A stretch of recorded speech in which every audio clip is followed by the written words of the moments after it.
Yeah, Jones. I gotta think about it. I've been so busy lately. Take your time, man.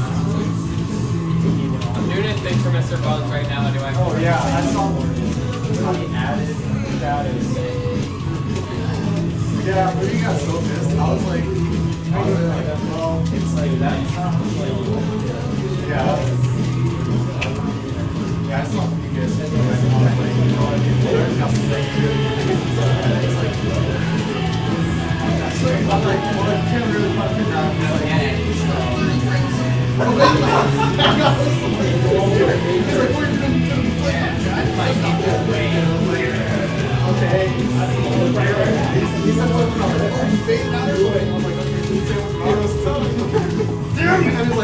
I don't know if that would have been in that range. Okay. Probably, yeah. I don't know. Good for him for getting off it. Wow, that wasn't even on your head. You're so mean. You're like, you play with your coffee. Oh, really?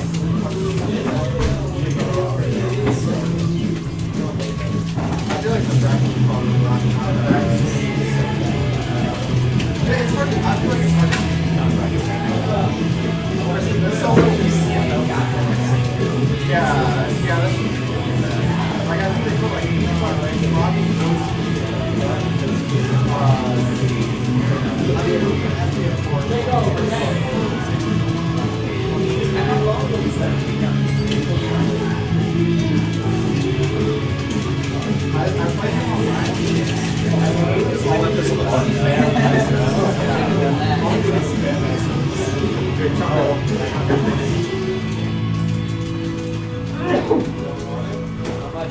Let's go, Vinnie. Let's go, coffee.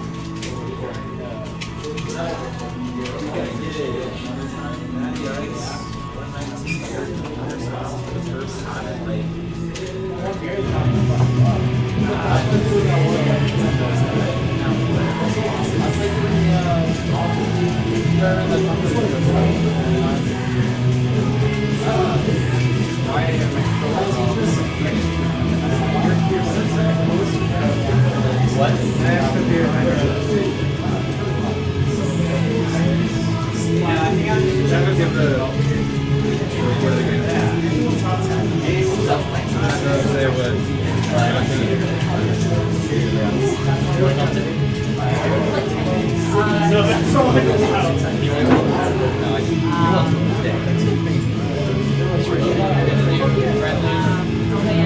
So now you're cool as plus one. Sure, I was about to say, I figured, I heard you guys talking, and like, that was Jungle was basically guaranteed. I didn't say that. Well, Lessa said that.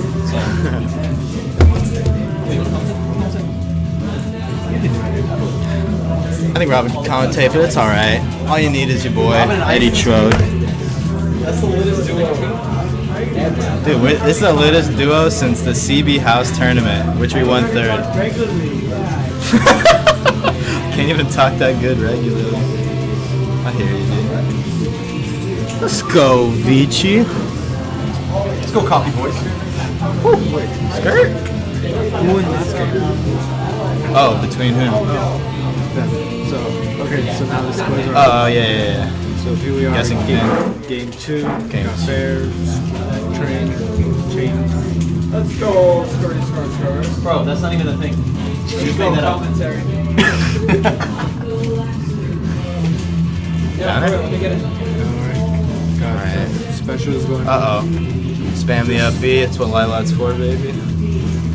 Oh, yeah, whispering.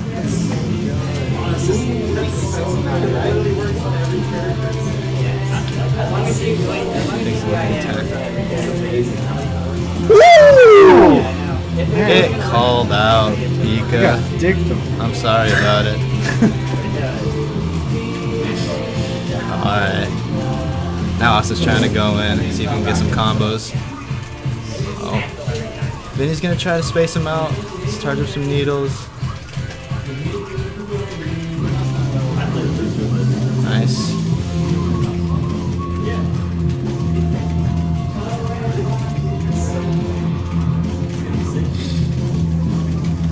Damn, all over Pikachu. kind of hard. Pikachu's struggling to get back on right now. Dude, we haven't seen a single bouncing fish yet. Alright, cool. Commentary blessing. Oh, don't do it.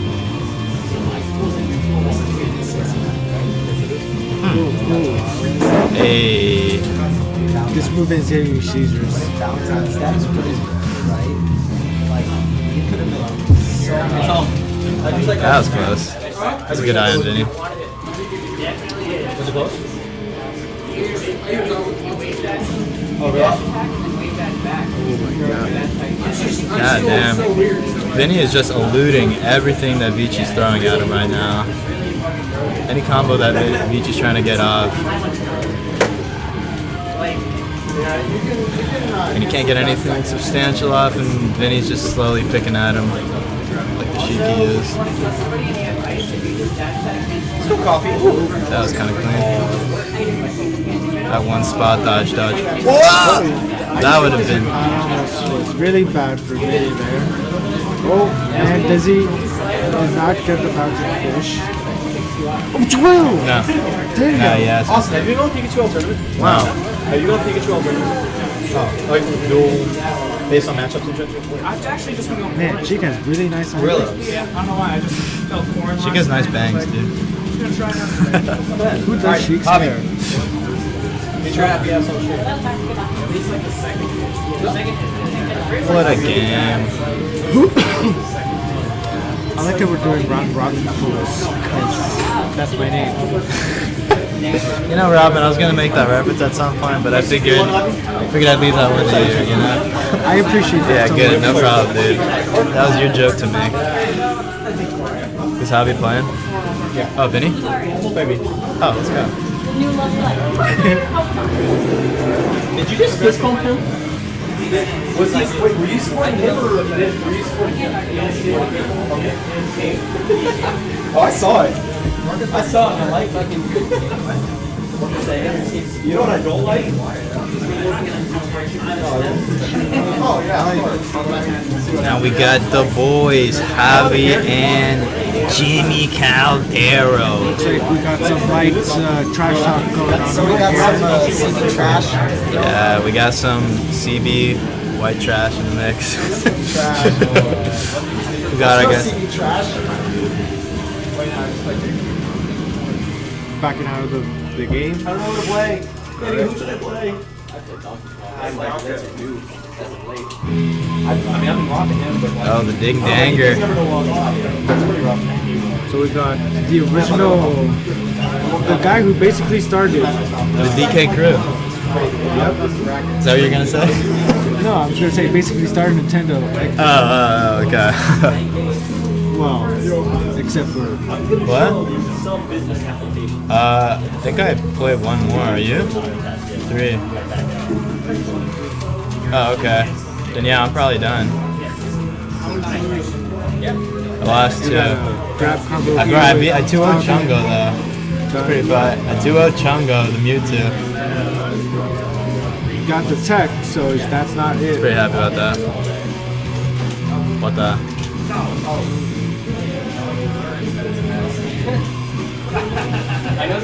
Down to catch him out with the down B. All right. Kind of fetching with that knee, but that was Barely close as misses hell. the down air. So Falcon is living, got a forward throw, and nope, no 2-frame. Covering the get up with jabs. That was close. I have some business applications prepared for the meeting today. Good catch. Eesh. That was the battle of the side Bs right there. Just barely missed. Alright, now we got Oh god, yeah, that is such an unfortunate place for her. If you get a result, you're gonna die. Woo! That was freaking nice genius. avoidance by Jimmy here. That was some fatality up B avoidance right there. Y'all feel me on that. Oh, and he gets Get him with the out of forward here. air. Just slapped him out of the sky. Oy, That was actually really close to being a kill. indeed. Bail him out. Did not Get the No, immediate punish. no punish necessary. Alright. Things are looking good for Javi right now. The problem with Falcon is that he kind of, if he's going to go for a kill option, he usually has to commit to it unless it's like back air or something. So, this is oh, he's dead. Oh! Get another jump. Once again, the Falcon off stage. Still living. Oh, alright. Got the KO. Decided to sell Javi, you know, chill out. This game doesn't know you. Yeah, that happens. Got him with the re-grab. Got him with the forward smash that for some reason can hit you while you re-grab. Simply unfair. There we are, dude. A CB horse. CB horse here with Dwayne Mouse. Yeah, that is not me. Yeah, actually. I don't think he's here. Let me go find him, actually. That'd be my ride.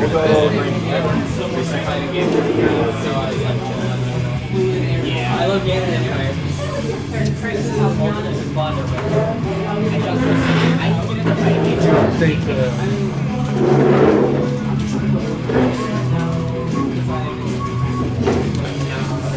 Alright, so it looks like Jimmy changed to Donkey Kong here.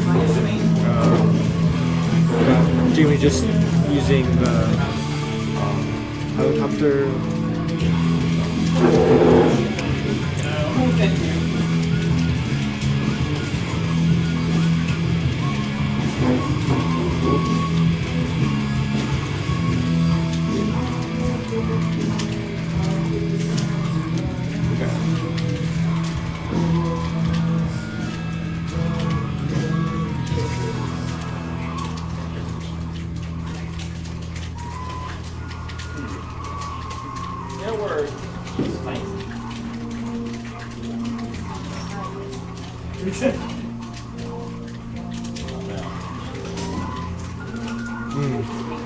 Ooh, that will take it for Javi.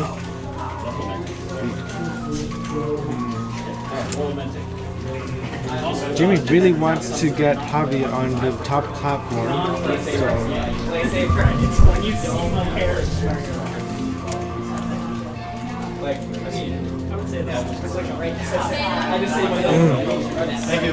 Javi really smart taking Jimmy off the top platform so that he wouldn't get ding dong at like nothing %. What's up, people? It's your boy Jericho, popping in here, checking out this Game 2 round robin pools. I believe this is our final round robin pool set for the night until we get into top 8 and start up amateur bracket as well. We got some nairs going on. Javi's really handling this. Getting a little risky, I like it. Definitely has a stock to risk if he needs, but would probably want to be safe anyways. Got a down throw. Whoa! I might have been nair, might have been something else. Couldn't tell really. That was very quick.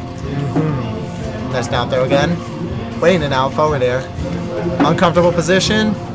Ooh. Uppies through the smash attack, I believe.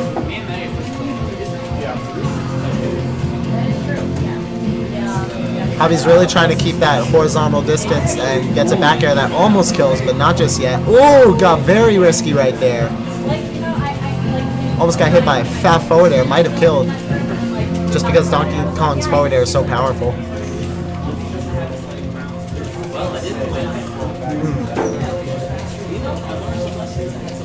Ooh, goes for a second combo, but doesn't convert off of it. No ding dongs today.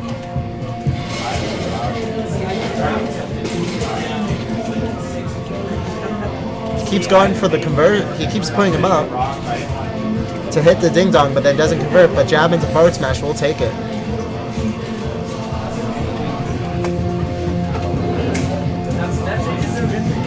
What did you do?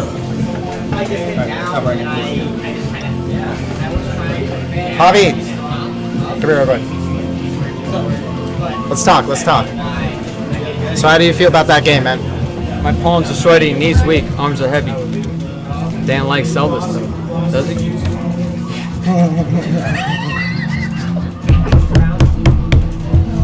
Oh yeah, baby. Corn's top 6. Definitely was able to handle that game. I liked both games were very commanding in your leads, and took it home. You know, Well, yeah, I was just confident in my pregame preparation. Smoked a couple bowls with the boys.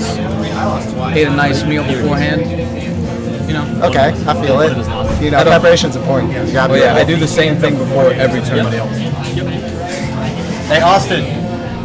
Remember how last time? You heard it first from CB Horse. Well, there's a 3-way tie this time, and you make it out because of it. Let's go, Austin. It's because getting out of because pools, he baby. won the second most games in the pool. Because you dropped the game to him. I went 1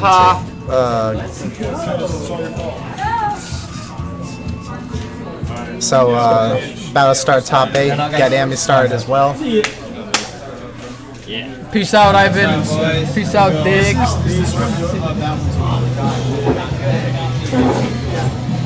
Disconnect your controller, my dog. Do it.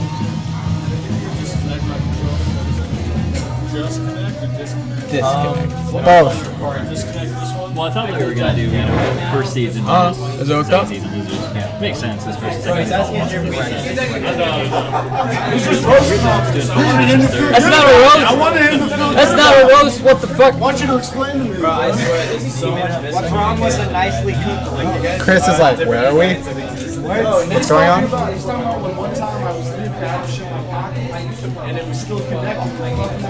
Bro, I forgot about that time. What are you talking about, dude? We're starting to get top 8 ready. I don't live in the something to past. watch. Alright, let me get Vici and Loser Lab on stream. We're starting top 8. Top 8 right now in Winterside is Scrump 8 Yeah, for sure. and Hobbins, Vinnie and Gucci Galley. And losers, we have Vici and Loser Lab, then Tart and Jimmy Caldera. Oh, possibly, dude. Austin, come on. Austin, bracket. We're gonna get into bracket. We got Skirt Vici going up against. Who is he going up against? Loser Lab? Against Loser Lab, so Oh, yeah, baby. Crew battle. we got a crew battle going on. We got a commentary crew battle going on. CB Horse. Skirt the wave. The legend, the legend CB Horse. Yep. Have a good guy. Double give it that. Give it that, give it that. Peace out. Gonna be quite an exciting top 8 and even more exciting Amis because Amis are 10 times more important than normal tournaments. You heard it from me first. You get money, dude. You get money. If you win, you get money. If you get second, you get money. If you get third or fourth, sorry. But like, get first or second. There you go. That's all you need.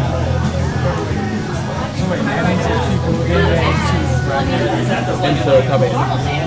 You made top 8, right? Yeah. You beat Maka? Got shot out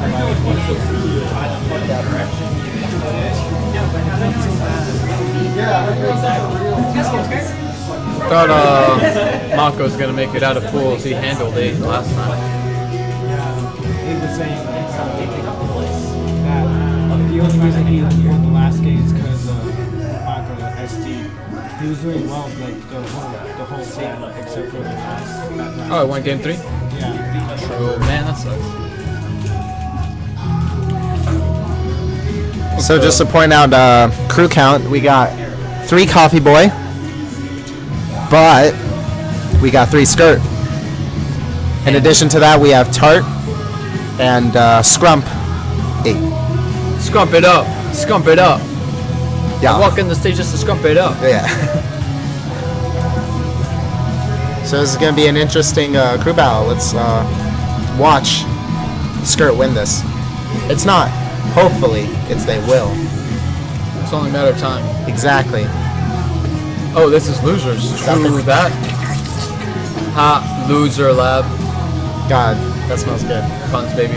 What do you get? He got the Jimmy. What do you get? The Jimmy. So it's potatoes with cheese, scallions, and a fried egg on top.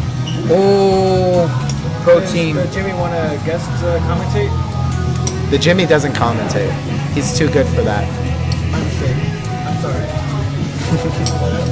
I mean, maybe you can ask the food, or maybe you can ask him, but the food does not commentate. Too good for that. trash. Nah. I'm bad at this game. I don't know what I'm doing. Everyone's bad at this game. No one's good at this game. Except the Jimmy. Yeah. and CB Horse. Inanimate objects are the best of this game. Did you see what?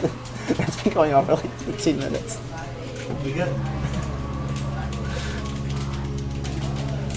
So we're gonna get started with game 1 of Losers Top 8. Mario versus Corrin. So this is definitely an interesting matchup. Mario's gonna most likely try to, of course, obviously go for combo damage, but then have to be very careful when it comes to Corrin counter.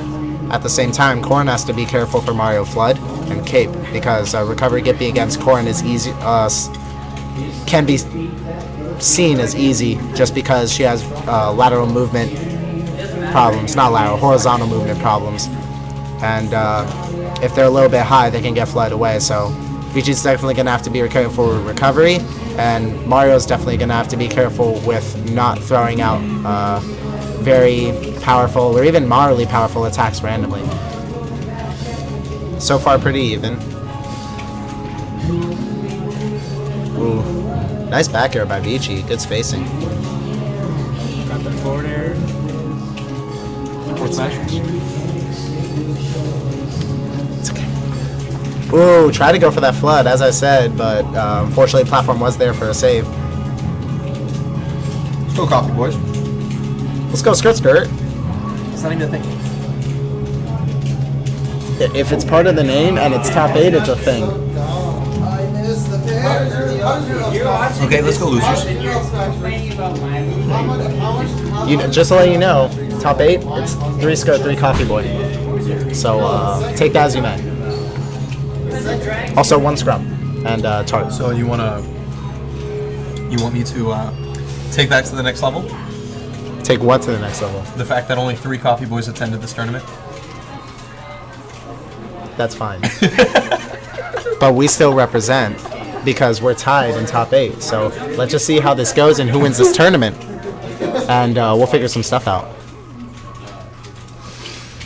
When's the next PR coming out, Jimmy? May. May. So we got a long time. It's every school season. Nice up smash. Every Bring it to even stock. Semesters.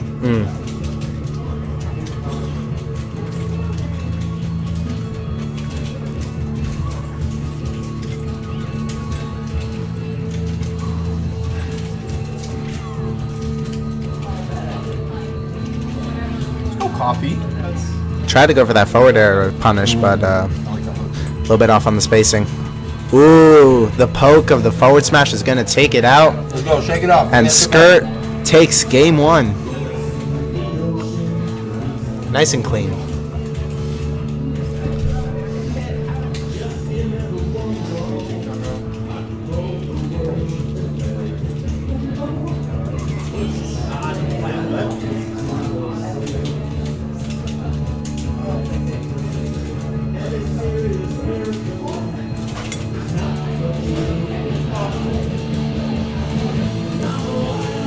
D's thinking over some choices right now in regards to his character.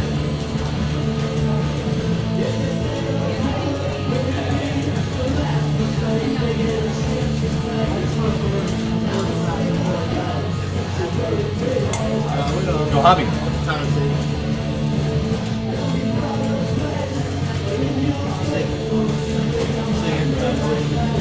What game is this? 2. Vici took game 1, so we got a Skirt W on our hands. We got Loser Lab going back to Mario. The Lakers skin.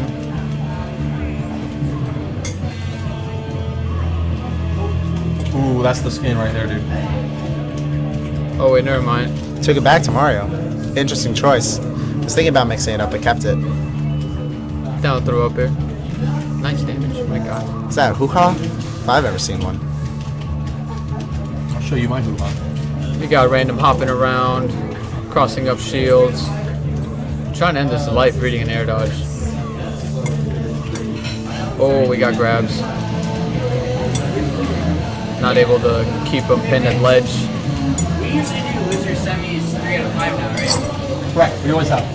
See, oh, doesn't quite get tip or F smash right there. Ooh. Up tilt combos. Okay.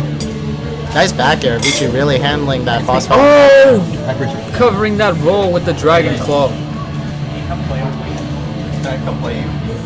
She walking up and jabbing, not really sure what the plan was there. Maybe reading a fade back. Just gonna get back on ledge. And D reads that roll. Side pin though gets him out of situation, has stage control. Oh my god, that back air is something fierce.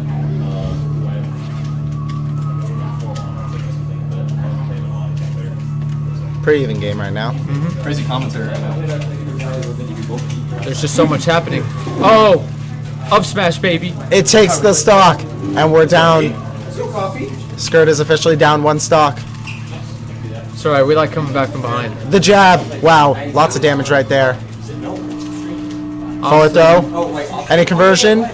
Kind of walling out right now with these moves. Almost hoping ranges that it out. Luzalev gets impatient and runs in. Oh, nice fucking pivots. Back throw.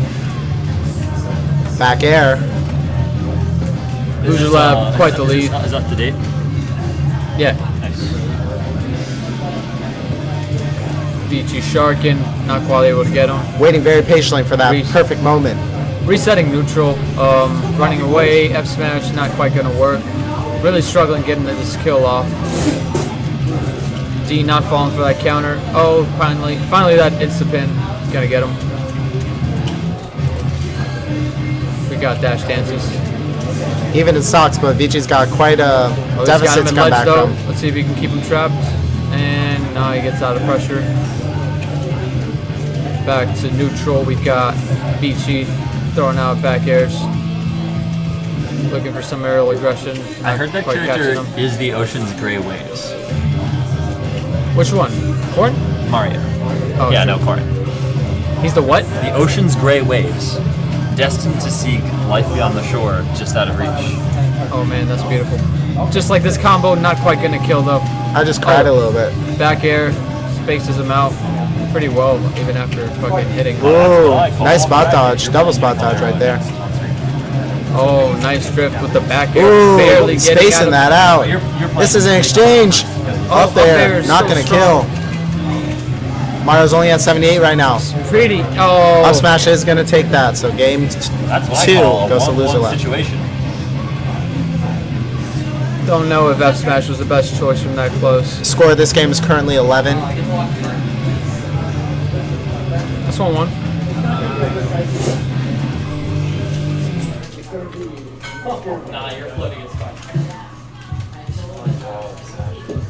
This one won, baby. Let's go. Game 3. What's happening? Who's picking what? Let's figure this out. Someone dinged.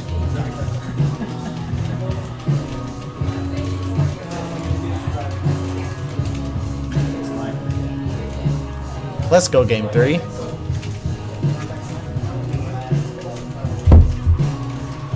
Running it back to Smashville. Right back at it. We ain't scared. Vici's probably knows what he's got to do. He's going to pull it out and execute. Just Keep that spacing. Get in when possible. Pull out a counter every so often, you know. Corn counter is something to definitely be scared of.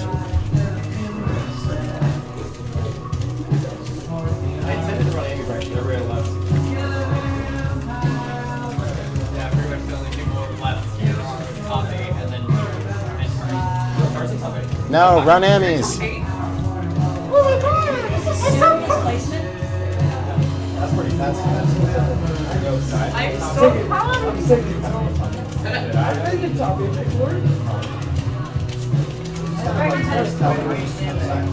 Ooh, tries to go for the down throw to dunk, but does not connect. Back throw.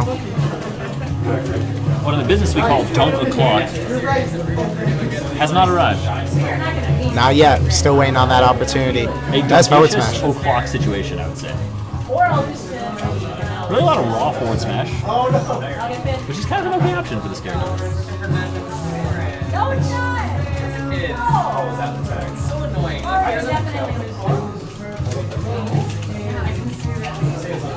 was a bold value. I just heard Mario. Excellent combo.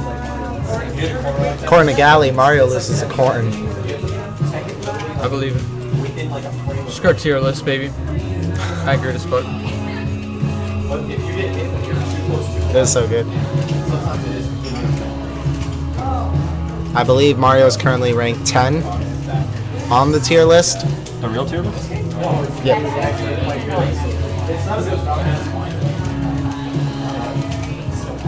Oh my! Almost got something very delicious. Oh, smash. Gonna reading take that rolls, stock. Getting killed for it. Vici again has We got- probably deficit. Young Vici on the comeback trail. Oh, we got combos getting started. I don't know if Up that smash. is a good punish on Not that. gonna kill yet. It's a little dangerous. Excellent job by Vici for using back air as a spacing tool as while falling from stage. Oh, Falling got onto airs. stage. And up smash is gonna take it. And that's game 3. And Loser Lab takes it 2-0, 2-1. Mitch, where's Amy's at? What's up? Where's Amy's at? It's my sandwich. Everybody left. No, we're still doing Amy's. No, you don't. No. I'm the TO. You don't get to sync your Pro Controller right now. You gotta use GameCube controller. TO's bowling participants. I don't have any game pads. Let's start up Amy's real quick. If they DQ, they DQ. It's specifically not legal, so. Make me player 2, just Play with the game pad. That's ridiculous. Oh dang, you're player 1. I'll make it changed. because of the way the camera is. Here, you slide in. We're gonna start Amy's boy. What's good, guys? It's Skirt Vici back on the mic here, fresh off of getting bopped by a Mario with my secondary Korin. Well, I'm having a good time tonight. I'm at top 8. I'm joined here by Skirt Galley. Hello, I am Skirt Galley. And we're bringing you losers top 8 at Tally Weekly 69. Nice. Sweet Tarts versus Mitchum Huntsberger. Interesting. Didn't know that tag changed from the artist formerly known as Jimmy Caldera, but we're going to get right into it with the purple Yoshi this time. Here we go. We're seeing Captain Falcon versus Yoshi. Yoshi with the offstage prowess and the frame data to challenge Captain Falcon in neutral. However, Falcon with the zone-breaking ability that might give Yoshi a hard time. Tard has Jimmy Caldero at the ledge. Now Jimmy with advantage. Tard trying to push an offstage edge guard. Gets an up tilt and an up air. Trying to juggle this Captain Falcon. Ooh, gonna get the punish ruined by the platform. I'm thinking very slowly right now. Great tech right there by Jimmy Caldero, saving his life after getting hit by the second hit of back air. Tard catching the roll in with down air, catching the Falcon kick with an egg. They're both back on stage. Good job not falling for the jab to down B either. Yeah, Tard really wanted that roll back from Jimmy, but he didn't quite get it. Tard's back on stage. Jimmy pressing his advantage, gets the up smash, and that's going to take the stock. Jimmy Caldero with an explosive, his first stock. Forward tilt up smash. Very interesting combo coming out from Jimmy Caldero. Right now we're seeing Tart try and poke at him. Just getting a lot of these moves shielded though. Not going to break shield the second half of that down B. Jimmy Caldero looking for an edge guard. Tries the falling up air into a combo. Doesn't quite land it, but is able to dodge the down B. Now it's Tard on the offensive. Lands the hits a back air. That's going to be Caldero's first stock. Yeah, that back air, one of the lesser used kill moves, but it is a really strong one. It's got a, I think the highest knockback growth of any of Yoshi's moves. Here we see Tart trying Jimmy's soul off stage. Definitely something you want to do against Captain Falcon. See, it's a very exploitable recovery. That was so close to being a knee right there. He just went for the knee, and Tart was just like slightly out of range. He didn't even try to armor it or anything. He just did an egg. But Jimmy Caldero going for the Falcon punch at ledge, be reversed. For him. Yeah, Jimmy's going for some crazy stuff. Tart's just barely avoiding a lot of this. You should pronounce his full name. Jimmy Caldro. Jimmy Caldro? Jimmy Caldro. No, Tart's full name. Oh, Tart is going to not get hit by that Raptor boost, but he will get hit by that one. And just as that side B is silly, we got the silly names on deck. Jimmy Caldera loves to landing trap with that side B. Not an oft-used move by Captain Falcon, largely considered one of his worst specials. But he's able to effectively bait people out of shields and catch people's landings with that side B. I feel like I would say Falcon Punch is probably the worst special, to be honest. That's why I was sure to say among the worst. Okay, among the worst.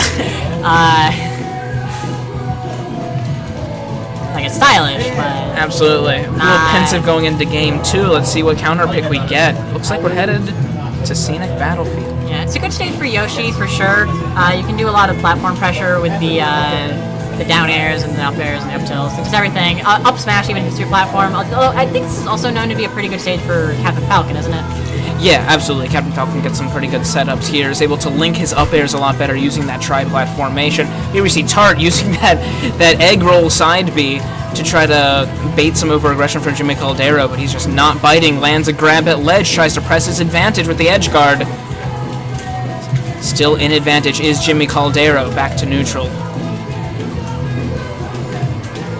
Good down B there by Tart, catching Jimmy Caldera unaware. Now he's pressing his advantage vertically. Jimmy Caldera has Tart at ledge. He's going for the edge guard.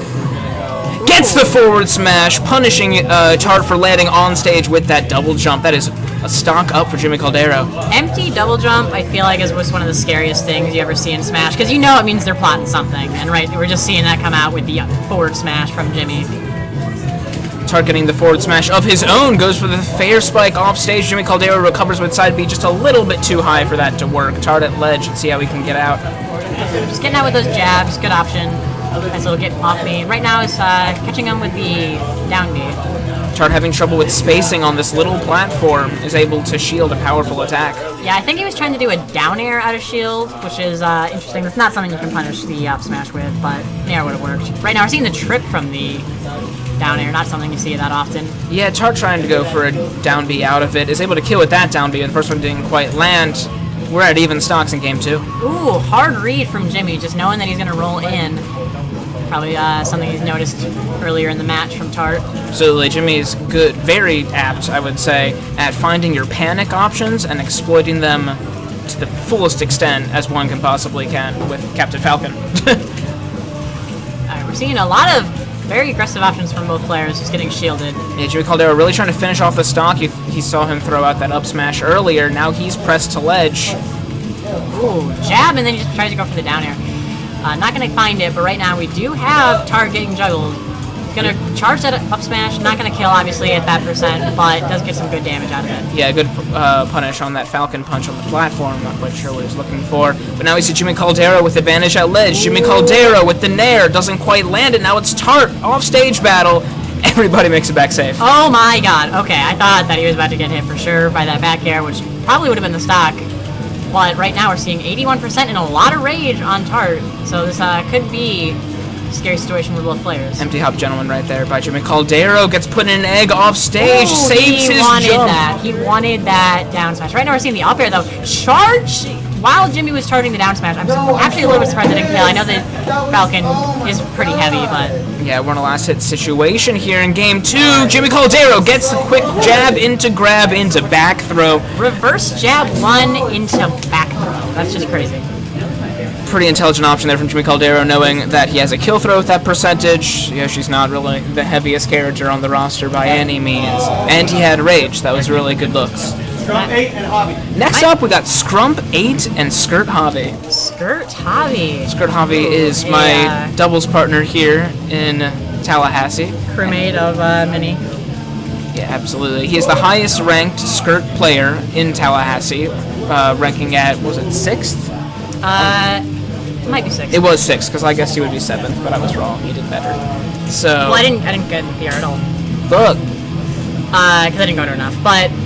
Also, I suck. But, so, 8 was actually talking some pretty mad trash about Javi outside before this match. He was saying that Javi was a free win, and he was just waiting to see who he had to fight in winners finals. That sounds exactly like 8 to me. The trash-talking personality we all know and love. She said that you were just talking mad trash outside, saying... Shout out to my sponsor website, AccurateSmash4TierList.com. Wait for me, guys. Are you better one? for only the most accurate Smash 4 tier list. Objectively speaking, Yeah, peep Based either of on- our Twitters for the greatest tier list of all picking time. apart every single frame and knockback information, every single You have little to bit of start data in the game, and just finding who is the objective best. And we came up with the answer of Game & Watch. Absolutely. Yeah, Game & Watch clearly has the most broken options I mean, in the game. He has a down throw guaranteed set up into the 9, and that kills earlier than basically any character can out of a grab. See, you're joking with the wrong person, because as a Pikachu main, I legit think that Game & Watch is busted. Alright, so right now we got winner semifinals, best of 3. Javi breaking out the Cloud, not very typical for him, as he usually opts for Martha Lucina. I know that this is generally considered to be a very Cloud-favored matchup, though, and I know that Javi is also working on this Cloud. I'm not sure exactly what matchups he's looking for, if he just wants to maybe get the singles experience so that he can do more within doubles. Regardless, we're seeing a pretty even game come out here at the start. Yeah, absolutely. A quick grab combo from 8 and just some chip damage by Javi, but now Javi has vertical advantage. You never want to be above Cloud. 8 able to land. Javi trying to pressure that shield with some jabs. He's at ledge. Ooh, Back to good down neutral. air. Not going to be able to get the auto cancel, so he's not finding the true follow-up, but he will find that up tilt to put him back in the air again. Yeah, that right there's a bad case of secondary-itis, not quite being perfect with your auto cancels or optimal combos, just out of lack of practice. Alright, we're seeing the purple Pikmin online, which is generally a sign to stay grounded, but Javi just still jumping around, getting a lot of Pikmin damage racked up on himself. Yeah, 8 doing a good job of staying patient and not getting frustrated against this powerful DLC character. And we're seeing 2 purple Pikmins online now. Good grab from Javi, just throwing him off stage, charging his limit, trying to pressure the ledge, but the purple Pikmin will get 8 out of that situation. Javi getting a little impatient, uses his throws to gain stage advantage. He has 8 at ledge, throws out a dash attack on shield. Very unsafe, but he does not get punished for it. We're seeing 8, definitely a kill percent. Javi, narrowly is able to live that. Air dodges past the down smash at ledge and then is able to up B. Dodges the forward smash with the roll. Now he has advantage off stage. Let's see what he can do with it. Alright, so Javi, I think basically anything except for maybe Blade Beam from the other side of the stage will kill at this point. Yeah, I don't think neutral will kill. Yeah, honestly. Right now, we're seeing Javi just jump back and forth. This is a very scary lineup of Pikmin, actually. He's got the blue. Got the blue for the throw kill, and either purple could be very deadly, even an aerial. Absolutely. Ooh, but That's the Limit blade- Alpha if I've ever seen it before. But unfortunately, none of those are going to beat the transcendent projectile that is Limit Blade Beam. Going to go through all of those Pikmin, everything that he threw out, and just take away that high percentage stock. Now it's Javi already racking up 50% of extra credit on 8, but 8 answers right back with a forward smash, catching Javi's landing there at even stocks. 69%, nice, on 8 right now. And he's just trying to find his way back on stage, pulling these Pikmin. Yeah, Javi content to just chill back, charge his limit. Yeah, he's like, I got the lead, I want my limit. What are you gonna do? Throw a Pikmin? No. Nair into dash attack, some extended dash dancing here at ledge by Javi. He's really feeling himself with this movement. Throws out a dare. Probably would have worked with Marth. Probably, but right now we're seeing 95%. Only some very slight Pikmin chip damage on Javi, so this is definitely Javi's game to lose right now.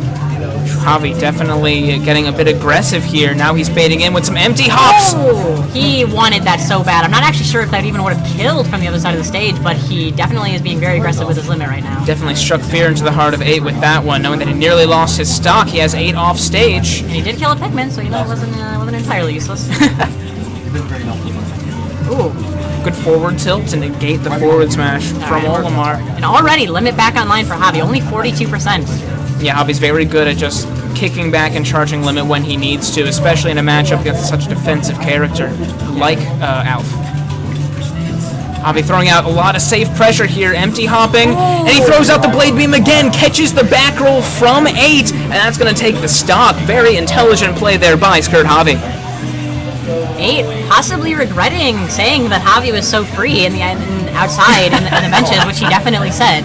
Exactly those words with no nuance. 100%. You can see 8 on the left there in the bottom of the screen. He's kind of a silly person. He's got big frizzy hair and likes to say words like scrump and scrumptious. But he's actually quite the math whiz, likes Connect 4, and loves playing Olimar. he is kind of a hates goofy looking Olimar. dude He loves sometimes. Elf. That's a good true. point. Well, okay, hold on. So, did he like Olimar before Pikmin 2 came out? Because Elf is his favorite character that's fair. to play in this game. All I'm saying is Olimar was a good character in Pikmin 1 and not at all in Pikmin 2. Pikmin 3 was busted. All right, so back to the match. We're here on Lilac Cruise for our game 2. Definitely a good counter pick by 8, as Cloud sometimes can have trouble recovering here. But he is able to police those platforms a lot easier with up tilt, up smash, and up air. Yeah. So let's see how Javi's able to execute off of that. Doing a good job of getting a lot of damage off of these up airs, but gonna lose his double. Oh, never mind, he did not lose his double jump. So we'll get back to the stage without burning limit. There's a 2-frame there rather than an edge guard, so he was able to keep it. Javi with advantage at ledge. Jabs on shield, baiting something, doesn't quite get the reaction he wants. Yeah, very smart not committing to the jab 3 though. That definitely would have been punished pretty harshly. So right now, we're both just seeing characters at mid percentage. Some pokes in neutral, anti-airing with that up smash is 8. Javi gets the tomahawk grab, starts to press his advantage. Get these Pikmin off of me, he says. Yeah, Javi kind of just let that blue stay on him for a little bit. Cross Slash is going to take it, but I almost wonder if Javi just sort of thinks like, well, if he's blues on me, he can't get a throw, so I'll allow it. Entirely possible. Javi should be very cognizant of these Pikmin lineups. Now we're seeing 8 trying to see if he can secure this stock. Javi definitely had a death percentage for any of 8 smash attacks. Yeah, it seemed like he was trying to kill the red Pikmin with the down air there. The location of the hitbox on your body definitely does determine whether or not the Pikmin dies, though. So. Right there, catching the landing on the empty hop with a forward smash is 8. We're at even stocks here in game 2. So much more even game than last time. We've got 49% in an offstage situation, though, coming from 8. And, almost getting grabbed. Seeing 57%. And Javi just chilling back, charging limit. 8 not really sure how to approach the situation. He just keeps tossing Pikmin that just keep getting power shielded. Does find a little bit of damage with that purple. And Javi just hanging back. Playing very intelligent earlier now. Not committing anything. Actually kind of a heavy commitment with the dash attack, but well conditioned because he was just dashing back and forth and playing it really safe up until that point.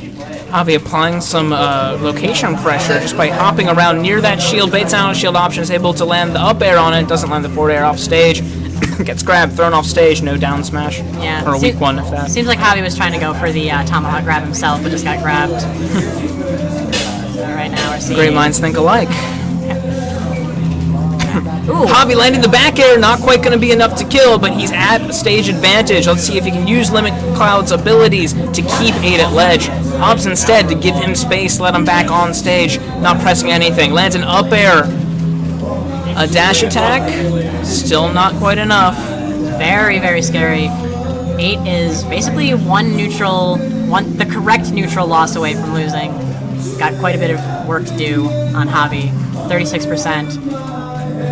Javi doing a good job of keeping stage control, not letting 8 throw him off stage and get those forward smash and down smash setups on him. Yeah, Javi burning limit, thinking that he had exactly the right opportunity there, but gonna get interrupted by the Pikmin. Back here, we'll take it though. 2-0 for Javi. A clean win for Skirt's finest, using his Cloud, using his sword fundamentals with Cloud. Okay, well, hold on. Transferred over. Skirt's finest, We'll see. We'll see. Currently, as far as official rankings are concerned, Skirt's finest. Exactly. So we're going to see another one of Skirt's finest here in the next game. Gushi Gali G, who was previously to my left. Now I'm all by my lonesome. But she's going to go up against Vinnie, Coffee Boy's Vinnie. Clocked in at, number 3 on PR, I believe. Very oppressive and powerful Sheik and Meta Knight main. It's hard to say what he's going to go in this matchup specifically. I'm joined here by the man himself, Skirt Javi. So this place is vegetarian only? You brought chicken with, or what's it, turkey? You just brought lunch meat with you to a Smash Bros tournament. Yes. And it ended up paying off in the end. I brought it because this place. Hey. Don't talk loudly about bringing food to event. They got their cut. All right. So we're gonna talk very quietly Or you can talk about Javi's sandwich. but we're going to talk about the match. We're actually going to rematch Lilat last game week. 1. Skirts Galley took it 2-1. Yeah, absolutely. Tally weeklies and just tally events in general. Both of these players end up making it far in bracket, and both are going to SP first up. Double nut! Who would touch my spaghetti? We've got some very fine, technically trained players here in Tallahassee.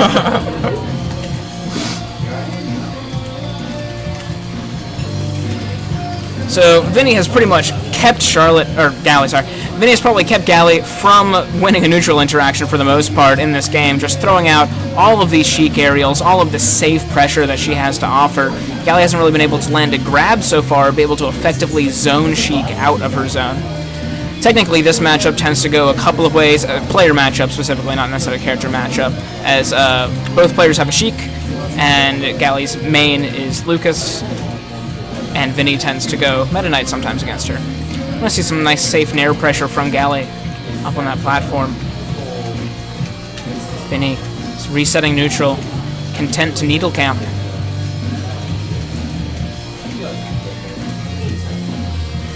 Jab combo from Galley gets her a little stage advantage, but she isn't able to execute off of it. Now she finds herself off stage.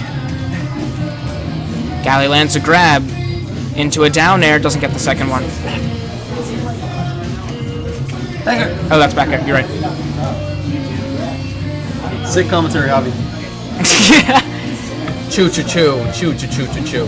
Oh baby! Down throw, looking for a forward air off of that is Galley G. Vinny's going to land the bouncing fish off of the air dodge read, and that's going to be a real quick game 1, only about 58 seconds. I've ever seen.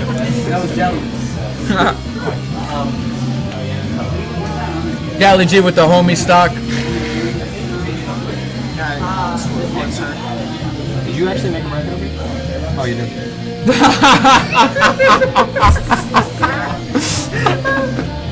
There's only 4 people left. You put me in Emmy? Come on, man. Round robin Emmy. Oh, I made top 8, never mind. What? Oh, you were in it? You were? I was in top 8. I won against Tyler 2-1. We can only hope for another explosive start. Yeah, absolutely. Very entertaining match. And here we're going to see the Sheik Ditto that we've seen before. Galley has beaten Vinny in this Sheik Ditto, but now Vinny feels as if he has something to prove. Vinny is the green Sheik, for reasons that we can't say on stream, and Galley is the red Sheik. Vinny trying to reclaim the title of best Sheik in Tallahassee, which was stripped away from him ruthlessly by Scripts on Galley G. Pretty even so far. Galley was able to warm up her Sheik before this game. Ends up getting tipper up smash. Doesn't take the stock. Awareness there by Vinny. Vinny's always real good at sharking those up smashes whenever he thinks that you're going to fall a little too aggressively. Oh my god, reading air dodges left and right. Absolutely. Galley landing on stairs with the bouncing fish is able to avoid the bouncing fish of Vinny. Offstage situation. Galley throwing out a nair to ledge trap. Now it's Vinny in advantage. Vinny lands the forward smash to catch Galley's landing. That's going to be the first stock. Good stuff there by Coffee Boys Vinny. Galley has Vinny at ledge. Lets him bounce off of her shields. Vinny in advantage, linking some forward airs. Galley's able to combo break. Back and forth we go. Now it's Vinny. Forward air, forward air, forward air. No conclusion. Forward air, forward air. Galley going for the late nair grab, Vinny well aware of that setup. Galley trying for the edge guard, not quite. Forward air from Vinny, trying to ledge trap with the side B. Galley comes down, adds some chip damage of her own. Galley a little eager to take off this stock, throws out a running up smash.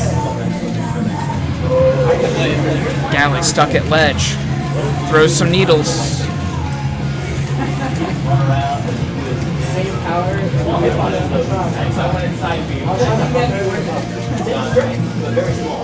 Have we been playing best 2 of 3 for all of top 8? I think it's 2 out of 3 at losers, and up until top 4. I don't know. There's some rule to it.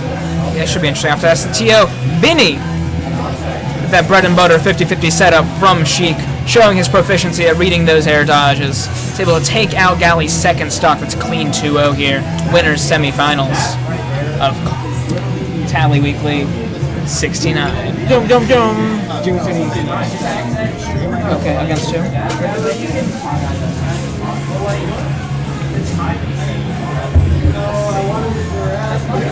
Next up on stream on loser's side is going to be Coffee Boys Jimmy Caldero versus Scrump 8. We're going to see both of them return from earlier. Captain Falcon versus Olimar or Alf.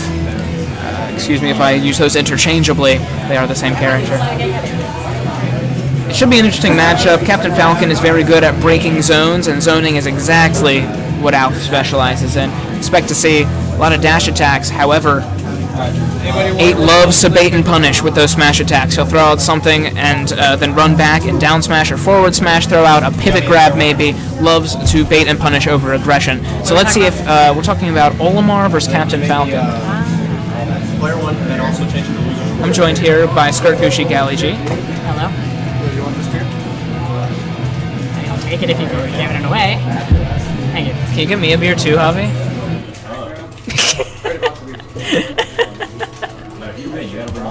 So I just got massively shafted by not getting a beer from Javi, and I feel personally offended. Sorry, man. It's a shame. It's a PBR. Are you really this jealous? It's half a beer. It's seltzer water. Alright guys, we're going right in here. Game 1, probably it's the loser's quarters. Scrump is all capital. That's important. CB is no caps. I have a bold prediction to make, by the way. What's your bold prediction? I think Vinny's going to win this tournament. You think so? I think so. I have a bold statement, and I think that Vinnie is the best player in this scene.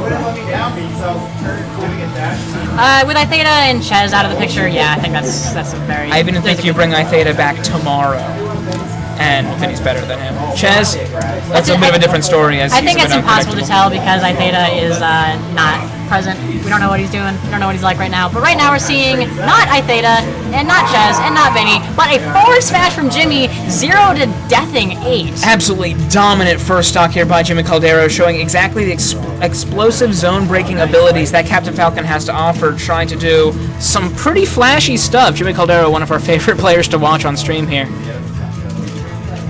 We're seeing the Bloodhawk finally get grabbed, some damage coming on to Jimmy. Forward smash. Here we're back to neutral, some good patient stuff here by Jimmy. Alf throwing out a forward smash. Let's see if we can get this edge guard. Isn't able to quite close it. Good sweet spotting right there by Jimmy Caldero. Repping the CB hard work tag today. Ooh, up throw into no knee right now. Gets the air dodge he was looking for. Doesn't quite land it. And a quick punish from Scrump 8. Yeah, there was only 69% on that stock, so honestly this isn't too bad for him. 89% a little bit worse. 98's even worse, but you know, initially 69 didn't look too bad. And right now, not falling for another forward smash read. Ooh, good attack. Jimmy Caldero out for blood. Lands a downer on stage, which gets teched. Then he reacts to the roll out with a back air. Very strong performance by Jimmy Caldero after that incredible 0 to death the first stop. That's true.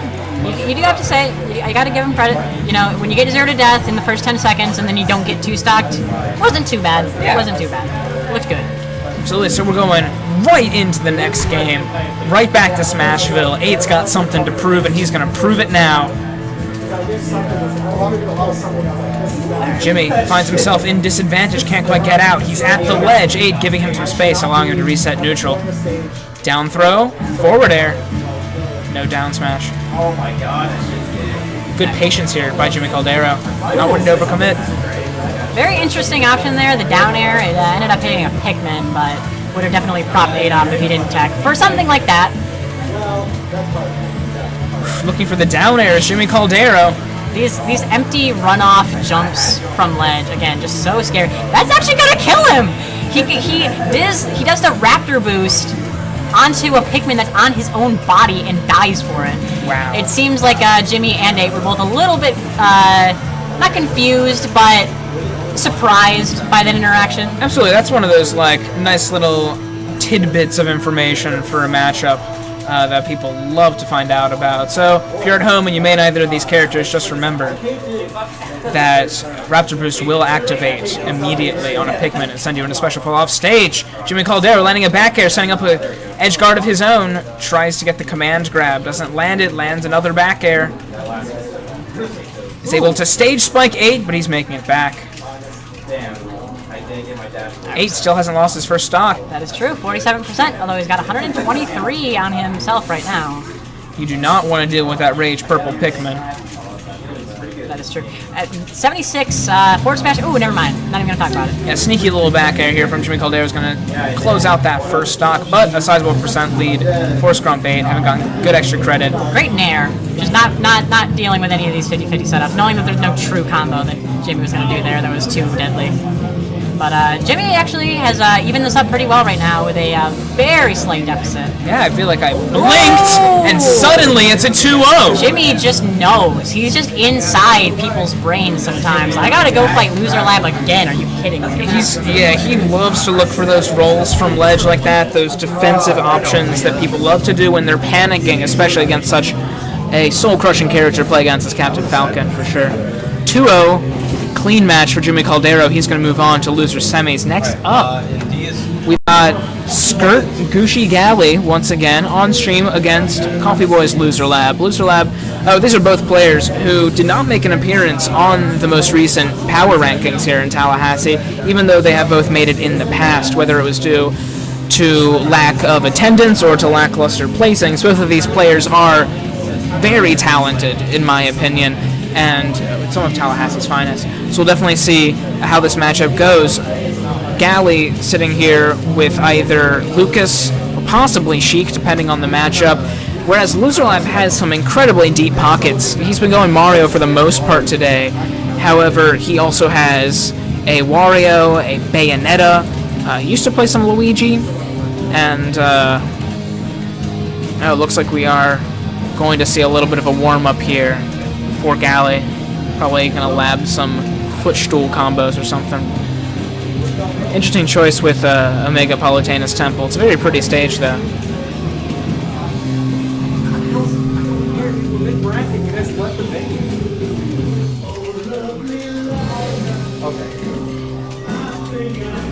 Every tournament. Every fucking tournament. Did he go home? No, he went to the gas station. Big bracket. You don't do that shit. He was on winners, at least he'd have a buffer, but he has losers, so we have to win. Right. Yeah, we're going to be waiting a little bit for Coffee Boy's Loser Lab. He left the venue for a moment. I got it. So that's me for a while. I appreciate it. You always play this.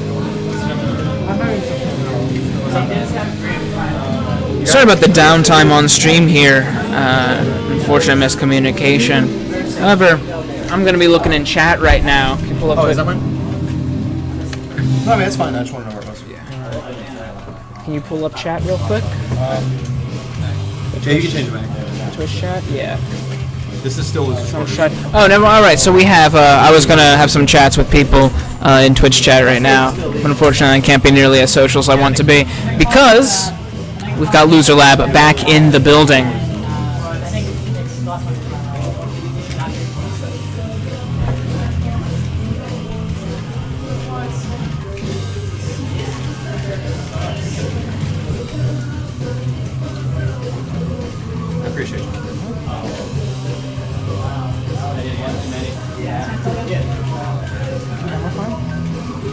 Told me they got chills the next couple of seasons here.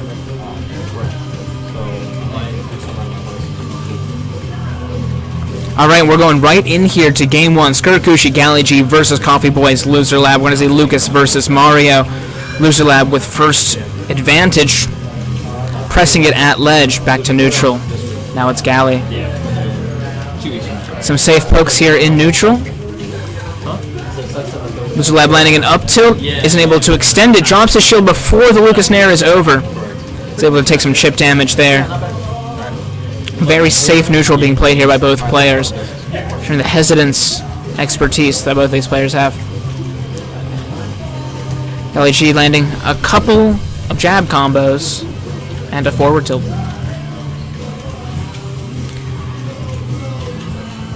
Nice bread and butter combo here coming out from Coffee Boys Loser Lab. Up air, up air, up air, up B. But now we see how he presses ledge advantage. Kind of gives Galley a little bit too much room as she's able to knock him into the air. Galley throwing out a forward smash to punish too fast of an approach. Doesn't quite connect. Now she finds herself taxiing in on the platform. She's able to land.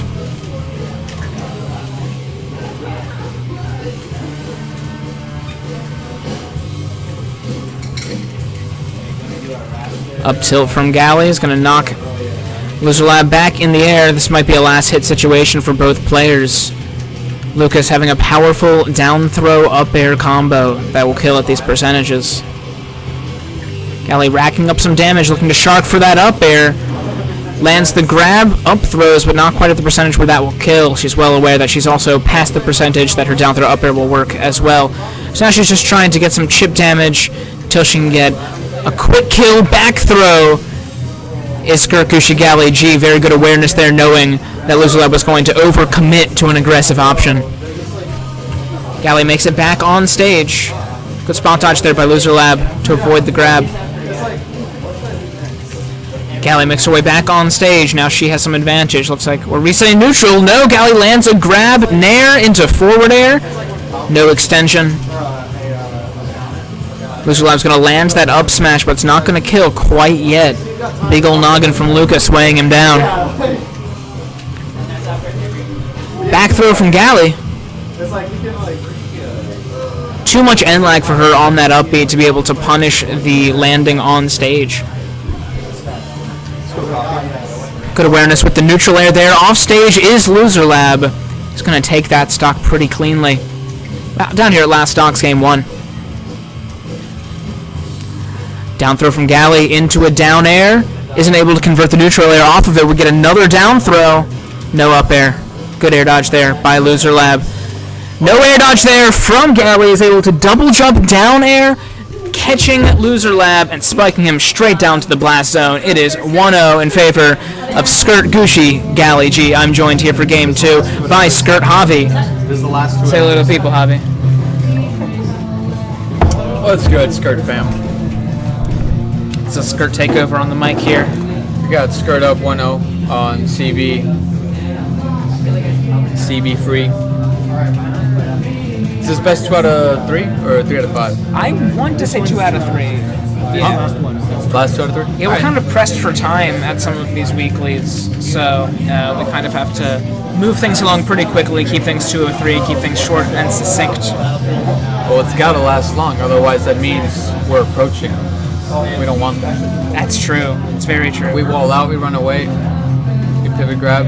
Exactly, so let's see if we can use that walling, running away, pivot grabbing skills. We'll see them again from Galley in this game too, seeing if she can secure her spot in the semifinals. Already taking a step forward, not looking good. We got good pivot grab here by Galley. Getting his roll grab. Do you want to do play-by-play? You got it. You got it. I'm fine. You can do play-by-play. Okay. Just I don't know whether you like doing detail more or play-by-play. I'll do people get spike shit. Okay, sounds good. You'll hype cast. Hell yeah. Let's go, baby. So pretty much even percentages here. Battlefield, a very good stage for Mario. Understandable why Loser Lab would want to go here.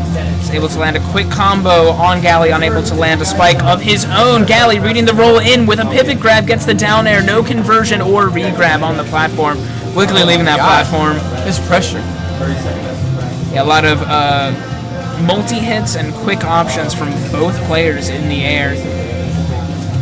Good looks by Loser Lab, looking for the jab lock, didn't quite land it, and waited for that tech option, but Galley was able to come out unscathed, and now she finds herself resetting neutral. Down though from Coffee Boys. Up air into up B, not going to take it, but going to do some sizable damage. Galley tries throwing out that down air again, is able to clip Loser Lab and take that stock out. 1 up is Galley G. All of those. Let's go, Jacob. That's PK Fire at ledge. Now she has to up B. This is going to be very difficult. Oh, she's able to zero to ledge. Back air from Loser Lab, keeping Galley off stage. She's forced to up B, tries to go into Loser Lab. Loser Lab going for the roll read, gets it, but runs back and up smashes. Then gets pivot grabbed himself. Nair into forward air. good Good damage. bread and butter stuff. Galley is on a roll. Regrab. Back air. Goes for the Nair. Nothing quite. Alright. Yo, Tyler, you and Noah. Back to neutral. Galley playing safe. Spacing out with that Zaire. Trying to condition into shield so that she can later set up for a grab combo to finish off the stock. Loose Lab doing some empty hopping here in neutral. Tries to read a roll but gets pivot grabbed. Back air. Up tilt. Back to neutral. 2 stocks of Colin. The expertise of Galley to know exactly when to stop her combos and return back to neutral, try to catch landings and not press advantage too much. Gets the back throw. That is game. 2-1 for Gucci Galley G. A dominant performance here. Very impressive combo game coming out from Lucas. Able to stuff out any and all approaches, up smash reads, all that good dominance stuff. is all but certain. Another win for Skirt over Coffee Boys tonight. Even though I lost to Coffee Boys twice. Oh, now it's team kill right now, right? I believe D so. against bitch? No, it's, because D just lost. Mitch for Yeah. semis. Oh, okay. It's Javi versus Vinnie. Finals. Nice. By Javi Vinnie, I mean you, Vinnie. So next, So it's official. for Good shit. for loser I was semis, so uncertain. I was like, I think, okay, he always we're going to see always get mocked. Gucci Galley G versus Jimmy Caldero from Coffee Boys first, I believe. Yeah. Poor D missing an up smash just barely. Like the platform Galley. He's probably smoking a cigarette. But Mario has better conversion. Yeah. I guess it's just like, I get good platform pressure and stuff for risk of, maybe I die at 0. Yeah, it's like, I don't know. It feels like it's Let's go, Ben. Let's go, Javi. Yeah, boy. Wait, we gotta go up? There's one of finals. This is 3 out of 5. Winners finals. Right now? Yes. Trace out of Cinco? Everything's 3 out of 5 from this point on. Who's going on? Vinnie and Javi. Okay. Javi's player 1. All right, let's go. No bias. See, Skirt has definitely taken over the commentary scene, if nothing else. Yeah, absolutely. We show domination in commentary. Yeah, we got number 1 on the commentary PR IMO, Vici, and Much appreciated. You know, we also have heavy hitters like Javi, Jayco. It's because that's content. I feel like we have great play-by-play and color commentary between the two of us, and then we have like 8 different hype casters that can sub in at any time.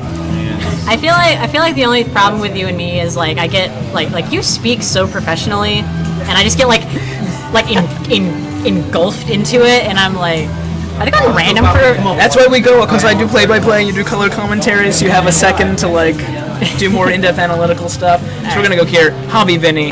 This is a matchup we've seen countless times. This is a button. Yeah. This is a button check. So let's talk a little bit about what we've seen from these two players in the past. These two players are very good friends. They're very good friends indeed. I'm pretty sure that the record is strongly in favor of Vinnie for the head-to-head. I know that Javi definitely has been stepping up a lot. What's Rivals bracket look like, guys? A lot of matchups where you would think, okay, Javi kinda is not favored in. He's been winning recently, so he's been doing really good. He got 9th at Baited. Yes. So just barely missing top 8. I think he had to fight like the 2nd or 3rd seed as well to get into the top 8. So it's like, can't fault him for losing. Exactly. That. Exactly. So yeah, that should be very interesting. These are two very proficient players, definitely deserving their spot here in winners finals. in fact, I think he had to fight Osprey. Didn't Osprey end up winning Yes, Baited? he did have Yeah, to. so No, Osprey didn't end up winning. Didn't it he? ended up being... did he get like 3rd or 4th? Yeah, something like that. Yeah. He ended up playing that Link player from Mississippi, whose name... Right. SZB, I believe That's correct, it was. that's Yeah, correct. SZB. All right, yeah, so I so boldly claimed before that I think that Vinnie is the best player in our scene right now. And we're going to see if he can prove that by taking yet another tournament. He hadn't taken one until Thursday Throwdown a couple months ago, but he's definitely come into full bloom here. We're going to see this Meta Knight come out, knowing full well that Javi's got the download on the Sheik. I actually did not know that. Has he beaten the Sheik in bracket recently? I can just go from what I've seen in friendlies for the most part. Yeah. Whenever you have two players that play each other daily in friendlies. You're always going to see some very interesting options coming out from both players. See here that Javi's trying to bait some unsafe dash attack approaches from Vinnie. Vinnie trying to press his advantage off stage. If he doesn't have his jump, yeah, that's it. Oh my god, just like when I played Vinnie, starting out with a double SD. Well, not really an SD on Javi's part. He definitely was killed right and proper there, but Javi not making it back to stage when he definitely should be able to with Meta Knight, arguably the best recovery in the entire game. Vinnie getting the drag down back air there, looking for the down tilt to jab block, but instead he's going to get all of these up airs, racking up damage with that neutral B. Javi's already at 52%. Right. Dancing Blade here by Javi. Gets ledge advantage. Let's see if he's going to be able to keep Vinnie there. Not quite. Right now we're just seeing a lot of footsies on the platform. Vinnie not trying to approach that. Very advantageous position for Javi, but the platform does come back to stage, and right now we're seeing more on-stage interaction. The dash attack leading into just the one up air. Yeah, this percentage dash attack probably won't link into up air as immediately as one would like. Ooh, however, that might be it if he doesn't have his jump. But yeah, he had to recover there. He had no other option. Very smart move there by Javi. Able to recover to the platform. Let's see if he can get back to ledge. Barely makes it. Ooh, that was Throwing out the shield breaker at ledge. Loves to do that. Is that it? Nope. All right. Does not get the tipper. What we're doing to you guys is King of the Hill style. King of the Hill. All right, so Play each other. never mind. All right, so Javi right now 97, 78. Ooh, up tilt. That was very scary. Yes, he here dodges. Fantastic way, keeping his calm right there. Coffee Boy's Vinnie able to condition into air dodge using those up air strings that Javi had been air dodging out of for the entire rest of the game, and then gets the double air dodge read, landing an up air after one and landing an up B after the second one in order to close out that last stock.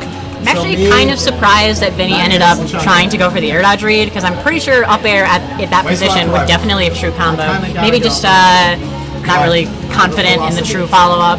Maybe it was a little bit too high and the second hit would have whiffed. Entirely possible. We are running it right back to Smashville here. Javi saying, it wasn't the stage that beat me last time. I'm going to show you. So I actually wonder if we might see Javi's Cloud if he loses this game, because this is definitely well known to be a very Meta Knight favored matchup. Marth and Lucina have such a hard time landing. They get juggled pretty much perfectly with their weight and fall speed. And I know the Cloud, generally considered to be a bit of a better matchup. Yeah, entirely possible. But here we see Vinnie trying to rack up some damage with the falling back air, but Javi up being out of that. Good combo breaking, almost like working as a Shoryu out of combos. Yeah, very, very strong. It's got frame one. I don't know if it's intangibility or invincibility, but one of those in the air. On the ground, it's a little bit less useful, but still a very good move. Javi pressing advantage at ledge, gets the tipper on the dancing blade, isn't able to take the stock, unfortunately. That's tragic. I don't really see Javi get the Leo blade that often, but that was exactly the right execution and just not quite enough damage. Javi finds himself on the taxi platform, trying to make his way back on stage to reset neutral. Vinnie reading the roll back with the dash attack, doesn't land it. Now it's Vinnie on the taxi platform, able to make it back to stage. We're seeing the down throw. Javi going for the ledge trump. Vinnie ready for it, but does not down tilt after it to jab block. That would have been stock. That would have also probably been stock if Vinnie had gotten the turnaround on that down tilt. That would have jab reset, and that definitely would have been the stock. But right now we're seeing the tipper back air going to take out Vinnie's stock. Very clean aerial to take out that first life from Vinnie. Javi finds himself at a stock advantage now. Let's see if he can chip in some damage to make his second stock a little easier. Going for a tomahawk grab there is Javi. Regrabs the ledge, no punish for it. Vinnie reading a roll from ledge. Yeah, it was a good read. I got hit by that. I don't know about you. I mean, when someone's regrabbing, they're looking for the buffered options, which unfortunately it is kind of hard to cover both roll and jump and get up attack for that matter. Absolutely. Javi chipping more damage on, is able to get 23 on Vinnie so far. Good on Vinnie not trying to hit him out of that whiffed up smash. That definitely must have been tempting. Ooh. Tries to go for the double, but not finding it. Yeah, that offstage situation was pretty rough for Javi, but he ends up coming back unscathed. He's racked up a massive 64% against Vinnie. I feel like when you see the whiffed dimensional cape attack from Vinnie, it means that he's getting a little bit frustrated. Like, I need to close the stock. I shouldn't have this much trouble killing a Meta Knight. I kill at 10. Javi baiting, spacing. That's the stock. A clean 2-stock here in game 2. Massive statement from Skirt Javi, saying you give me 2 stocks and I'll take them both from you. Well, to be fair, game 1 was not 2 stocks. Nah, that's what I was referring to. Not 2 stocks. Right now, and you gotta think that was on the same stage as game 1, so there wasn't any counterpick shenanigans there. Javi just adapted better than Vinnie did. So we'll see how that transfers into Vinnie's counterpick, Town & City. Very strong stage for Meta Knight. Definitely a bread and butter pick for a lot of characters who enjoy killing off the top with ladder combos, Meta Knight being the quintessential ladder character. Yeah, and unlike a lot of characters who like to do their jump resets on Battlefield, maybe a little bit more than Town & City, Meta Knight doesn't really have quite as much help from the platform reset. Pretty much if you land on the top platform, you can get a stronger up B, but you're not going to refresh your jumps because the up air has too much ending lag. So Town & City definitely was the pick for Vinnie in this game 3. Vinnie able to land back on stage. Javi now gets him off stage, trying to press an advantage, lands a forward smash, no tipper. Vinnie's going to keep that stock, ends up hitting Javi at the ledge, reads the roll back, gets the up B, no stock again. Pretty far away from dying to just straight up dash attack up B. So again, kind of one of those safe percents where you kind of don't have to worry about Meta Knight killing you too much unless you run into a forward smash. Vinnie definitely looking for an air dodge there, isn't going to land it, trying to bait in with that forward smash, come in with the up smash to punish, but doesn't quite get it. Javi notes to shield, but now Javi's having some trouble recovering. Reads the roll back from Vinnie. Leo Blade, that will take the stock. Fantastic. Leo Blade being the auto tippering on Dancing Blade, the side B from Marth. Good awareness there by Javi. Let's see if he's able to make it back. Doesn't quite make it to the platform. He thought that platform was going to help him, and that platform just reached out its hand and said no. We're here at even stocks in Game 3 winners finals. This is our first 3 of 5 match. That is correct. All right, using the up B to break out of the tornado, almost reminiscent of Brawl. Pivot forward tilt and then pivot grab. Very effective neutral tools against a character as linear as Meta Knight.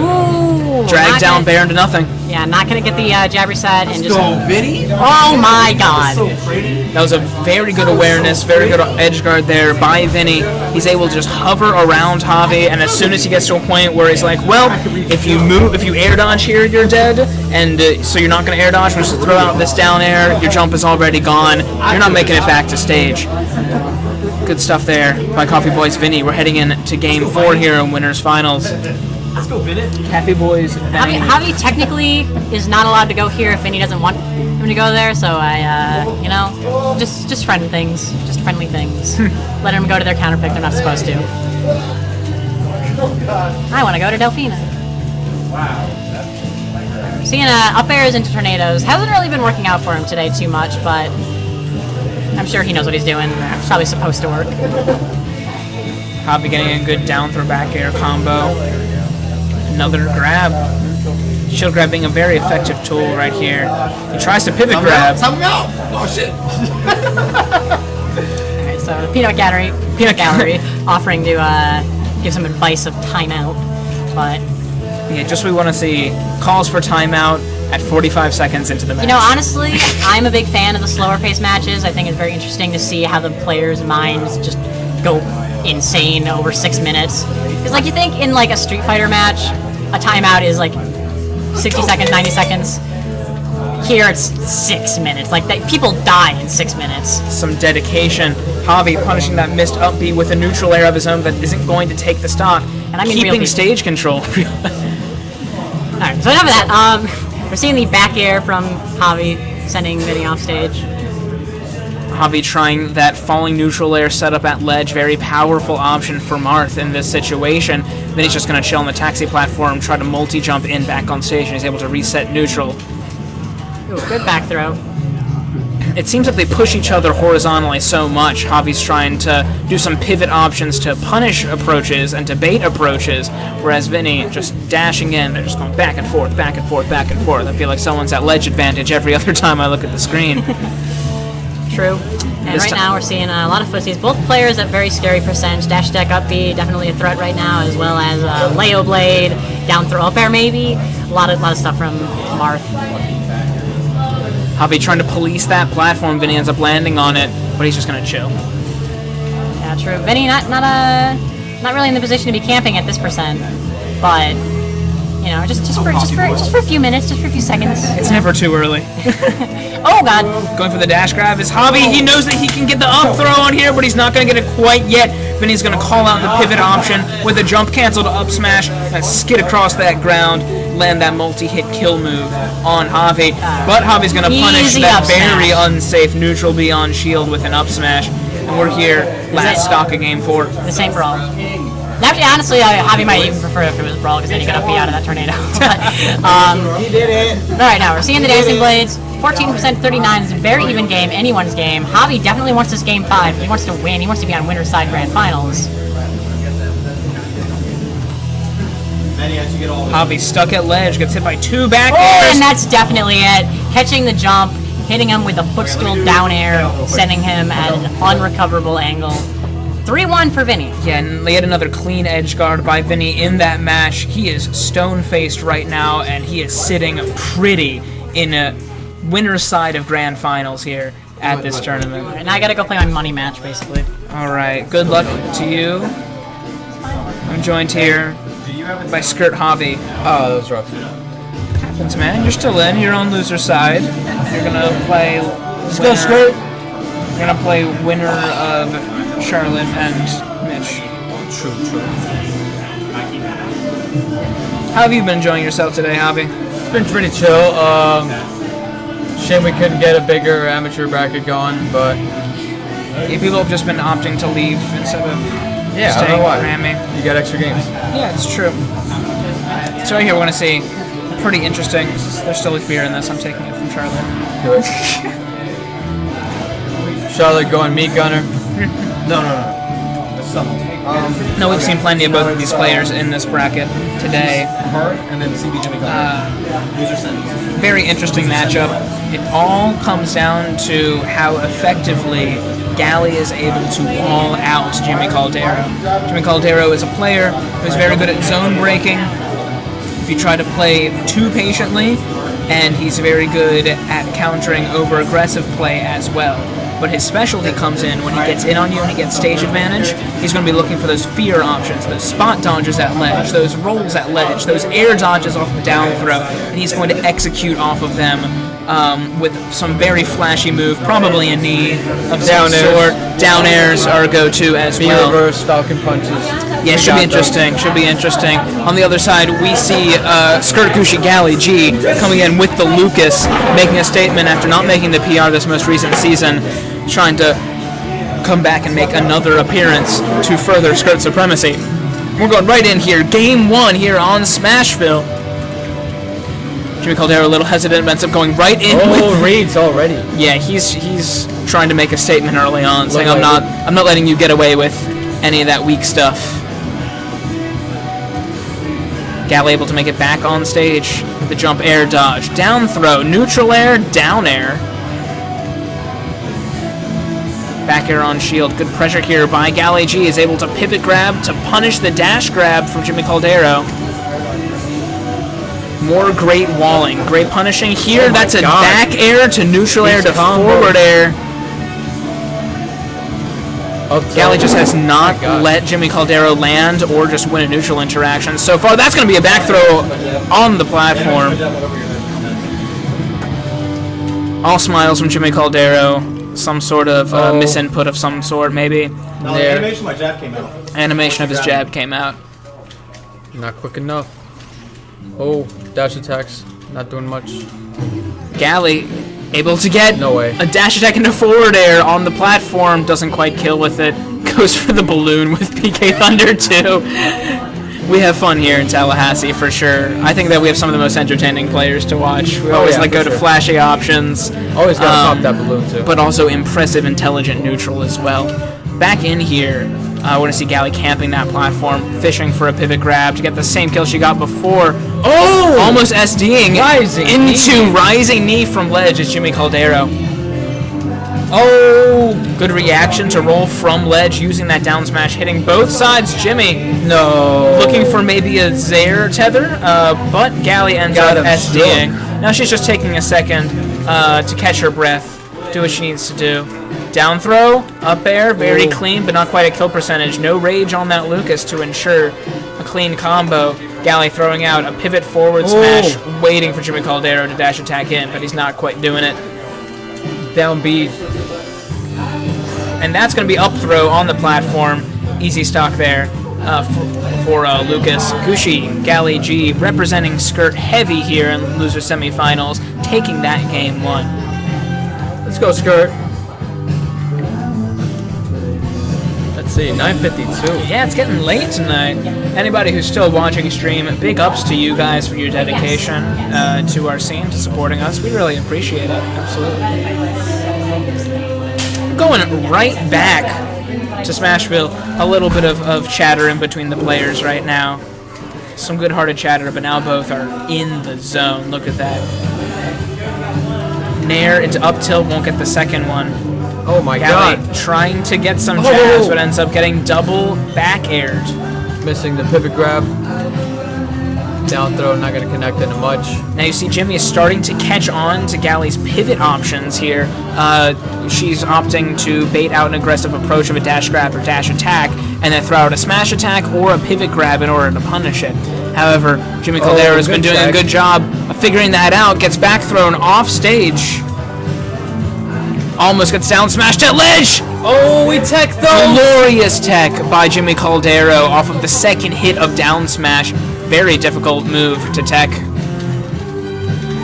Almost gets the pivot grab is Galley G, but now she finds herself off stage. Doesn't quite tether, throws out a down smash at ledge, but Jimmy Caldero able to recover just fine. Neither of these players losing a stock yet. Galley going for the down throw, up air, that is it. She hesitated for a second, maybe opting for back throw or up throw might have been better that percentage, but she knows better than we do about what percentage that bread and butter combo works. So now she's going to land another down throw into neutral air. Gets the footstool, looking for a down air after that for the jab block. Good looks there from Galley, able to use her drift to avoid the forward smash. Oh my goodness. Galley just dominating neutral right now, not letting Captain Falcon recover. Using that first hit of PK Thunder 1 to take out that edge guard. It is 2-0 in favor of Skirt Gushi Galley G. This is a best 3 of 5 set. What are some adjustments that you think that Jimmy Caldero can make in the next game that can maybe give him a breath of life? Just SDI.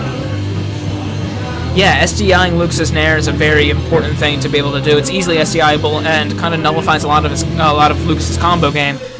So we see a character change coming out from Jimmy Caldero, actually. So that's the adjustment that he's making. It's going Mario. We've seen this Mario in friendlies a bunch of times. It might be its tournament debut. I'm not 100% sure about that. I'll have to ask Mitch after. But Mitch, you know when he gets this patient that he's ready to mess you up.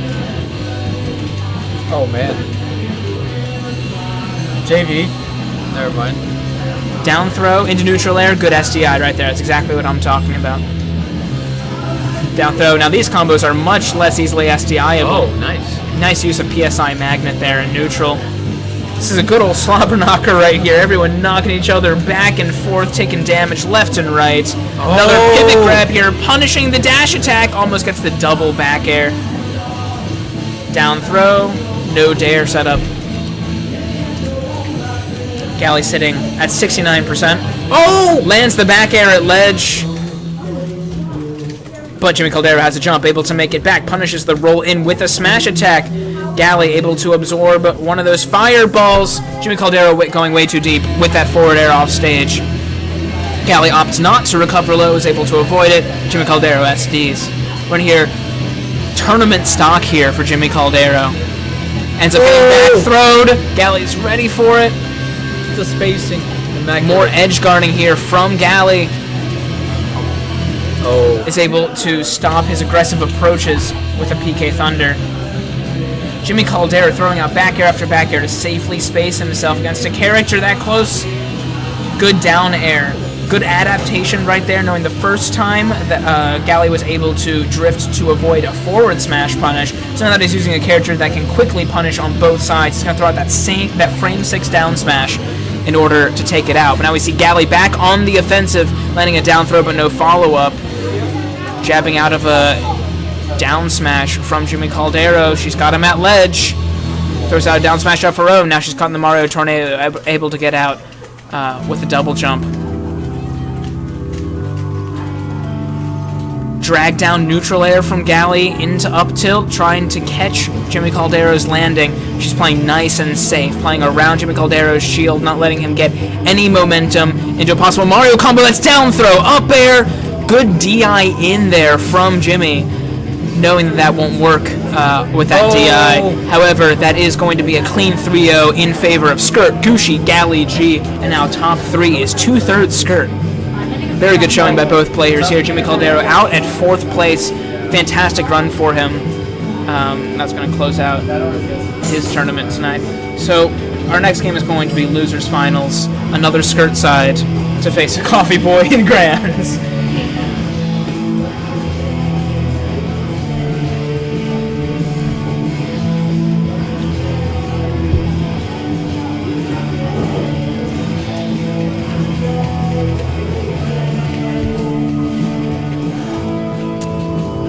Alright, this has been a long night, guys, and if you're still tuning in, I applaud you for sticking around. We very much appreciate it here, Tallahassee Smash League. If you haven't already, go ahead and give me a follow, @VChikachu on Facebook. Make sure you sub and follow to Jimmy Caldero on Twitch for more Tallahassee Smash action. I'm solo casting for this one. Xavi had to leave me for obvious reasons, seeing that he's actually playing right now. So I'm going to be solo casting for this. Kelly not even here. I'm not quite sure where she went. Probably to the bathroom or something. Yeah. Yeah, she went to the bathroom. Cool, cool. So a little bit of downtime on the mic. Going to give you a little bit of information about the Tallahassee Smash League for those of you who are still here. We are a kind of a medium-sized scene here in northern Florida, kind of northwest Florida. This is where our official region is. We host weeklies every week here at the Bark. We're going to be looking for a new location soon, though. We also host one of Florida's premier monthly tournament series, the Coffee Boys series. About to hit Coffee Boys 20 this Sunday. Unfortunately, it's one of the rare Coffee Boys that I will have to be able to miss. I have to go down to South Florida for the weekend, but I'll be there in spirit, and I'll be hanging out with you guys in Twitch chat. That's going to be awesome. Looks like Galley's back. See if she needs I don't think she's going to need a hand warmer because her hands are still warm from playing against Mitch, and Javi just warmed his hands a little bit. So, yeah, the fist bump, and we're going right in to game 1.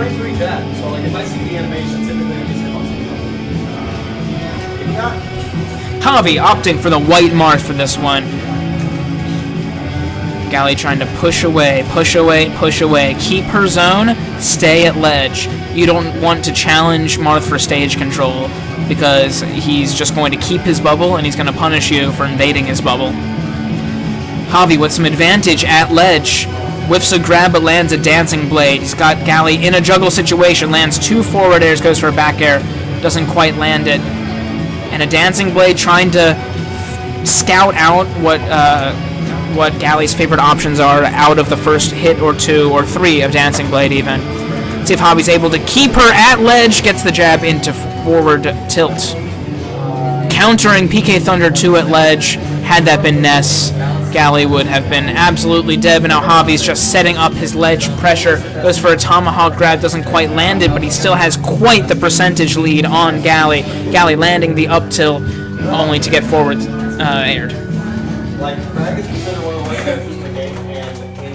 Weak forward air by Javi is able to keep Galley off stage. She hasn't been able to get too much stage position this entire game. Hasn't gotten a chance to zone either. Ends up dying to that strong counter punish there from Javi.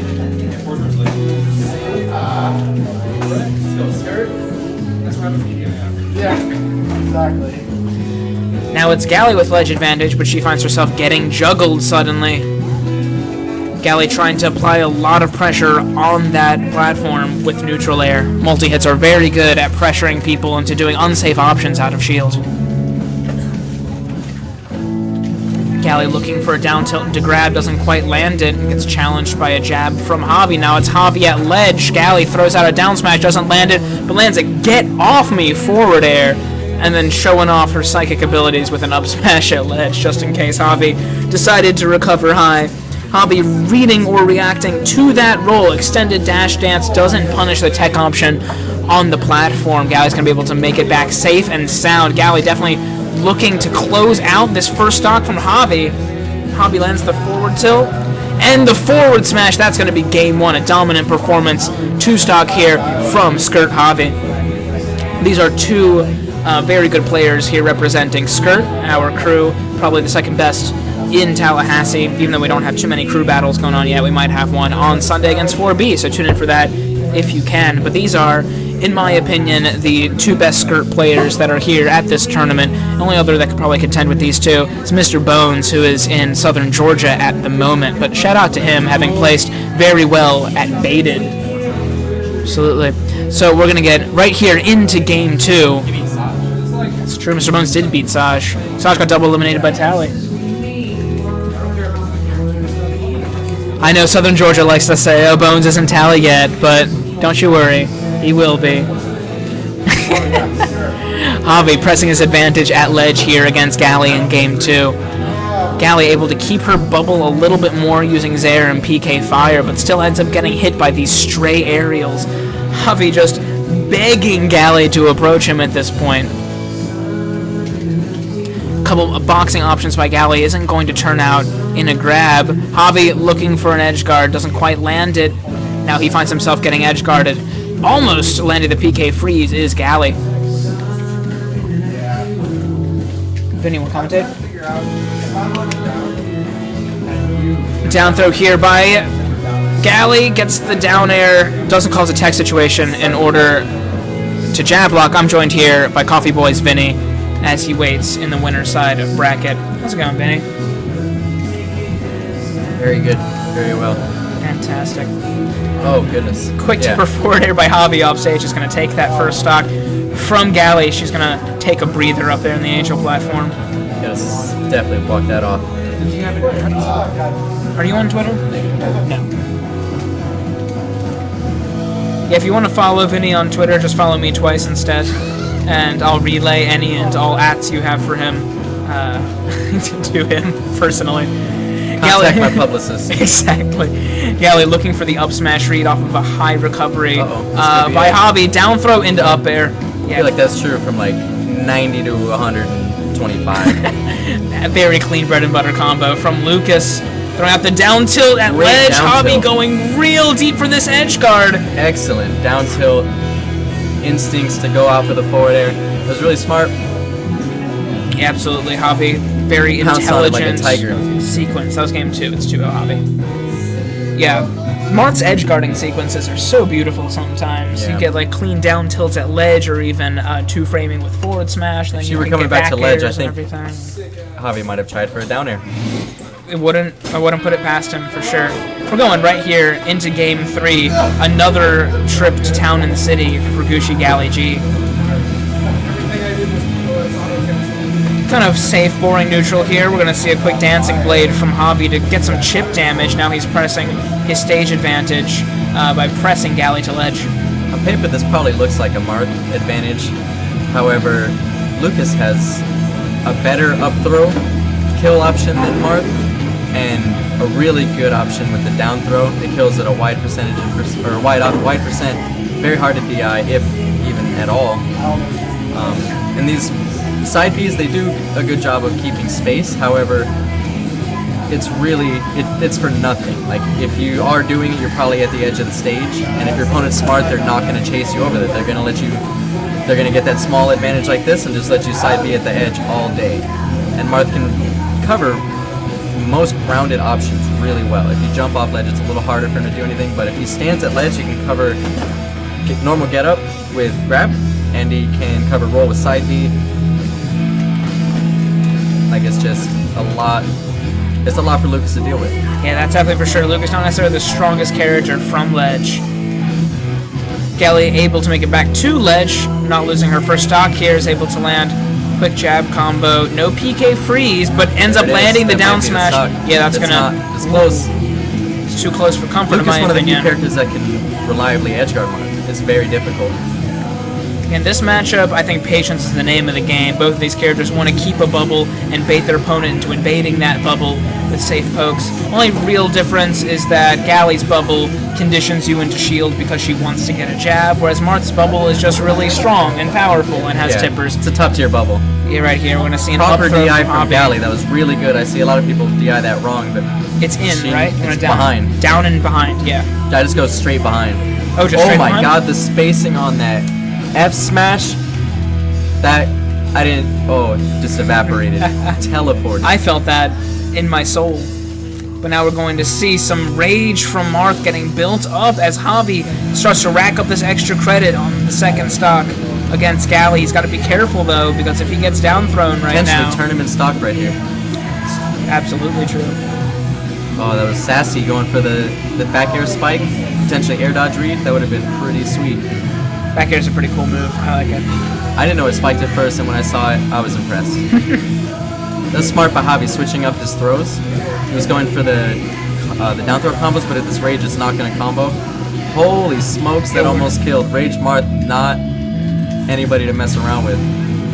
If he had gotten a little bit more of a tipper box on that, it might have been the stock, but now Marth had full rage sitting at 158%, which means that Galley is definitely in kill range right now. Galley looking for an up tilt, doesn't quite land it, looking for anything.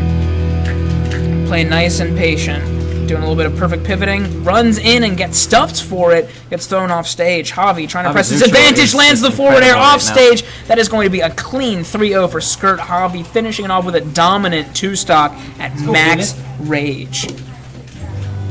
That's going to be it for Gucci Galley tonight. My beer. And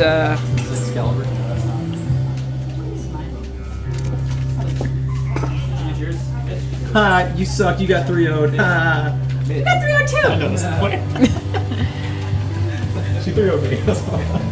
Alright. That's not much. There's levels. There's levels at play here. I am rejoined by Skirt Gucci Galley G. Here on mic for the last set of the, well, possibly two sets, but the last like collective matchup of the tournament rematch from winners finals, as these grand finals often are. Yeah, for sure. Congratulations on third place tonight. You know. Yeah, you know. You know, I mean, you know, like, sometimes you get congratulated for putting your pants on right, and it's like, you're a little condescended to. And not to say that I didn't have to play, like, I had to play Weezer Lab twice, and I had to beat Jimmy. You had a long night. Yeah, I had a long night, but, so I'm not saying, Alright, Vinny, you're playing. saying it was an easy route, I'm just saying, Let me know when you guys I am sad. I wanted first. Well, I wanted second as a consolatory prize. Well, I appreciate your results and all the representation you bring here for Skirt, showing up in top 8. I won one set today and made top 8. I won 5, I think, to get third. So, all right. So we're starting out on Halberd, this classic stage that is definitely legal as of 2016 and later. So right now we're seeing a lot of perfect pivots. Vinnie actually, while trying to do some fancy tech to show off and intimidate his opponent, actually SDs with the stage. And right now, it's a really uphill battle, but he's happy to just hang back and continue his camping game. Not what you want to see. Oh, and another SD. Not what you want to see from Game 1 of Grand Finals. But, you know, as a Skirt fan, you have to wonder, is this the sign that we were looking for? Vinny's so used to dropping his first stock of every match he's played so far. In main bracket, every single match he's played in main bracket, he has dropped the first stock and also killed his opponent.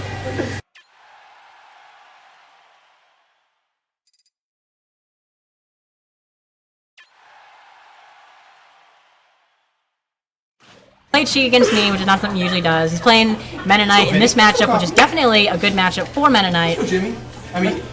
So right now, we're seeing Coffee Boys versus Skirt, the ultimate battle of dominance going on in Tallahassee these past few weeks. Yeah, absolutely true. Definitely far and away the best crews here in Tallahassee. Right, so now we're seeing a back throw into the dash attack. Again, very good DI mix-up from Vinny. He's going to be able to not catch Javi with the beginning of that tornado like he wanted, but the lingering hitbox will catch Vinny, or Javi as he falls down.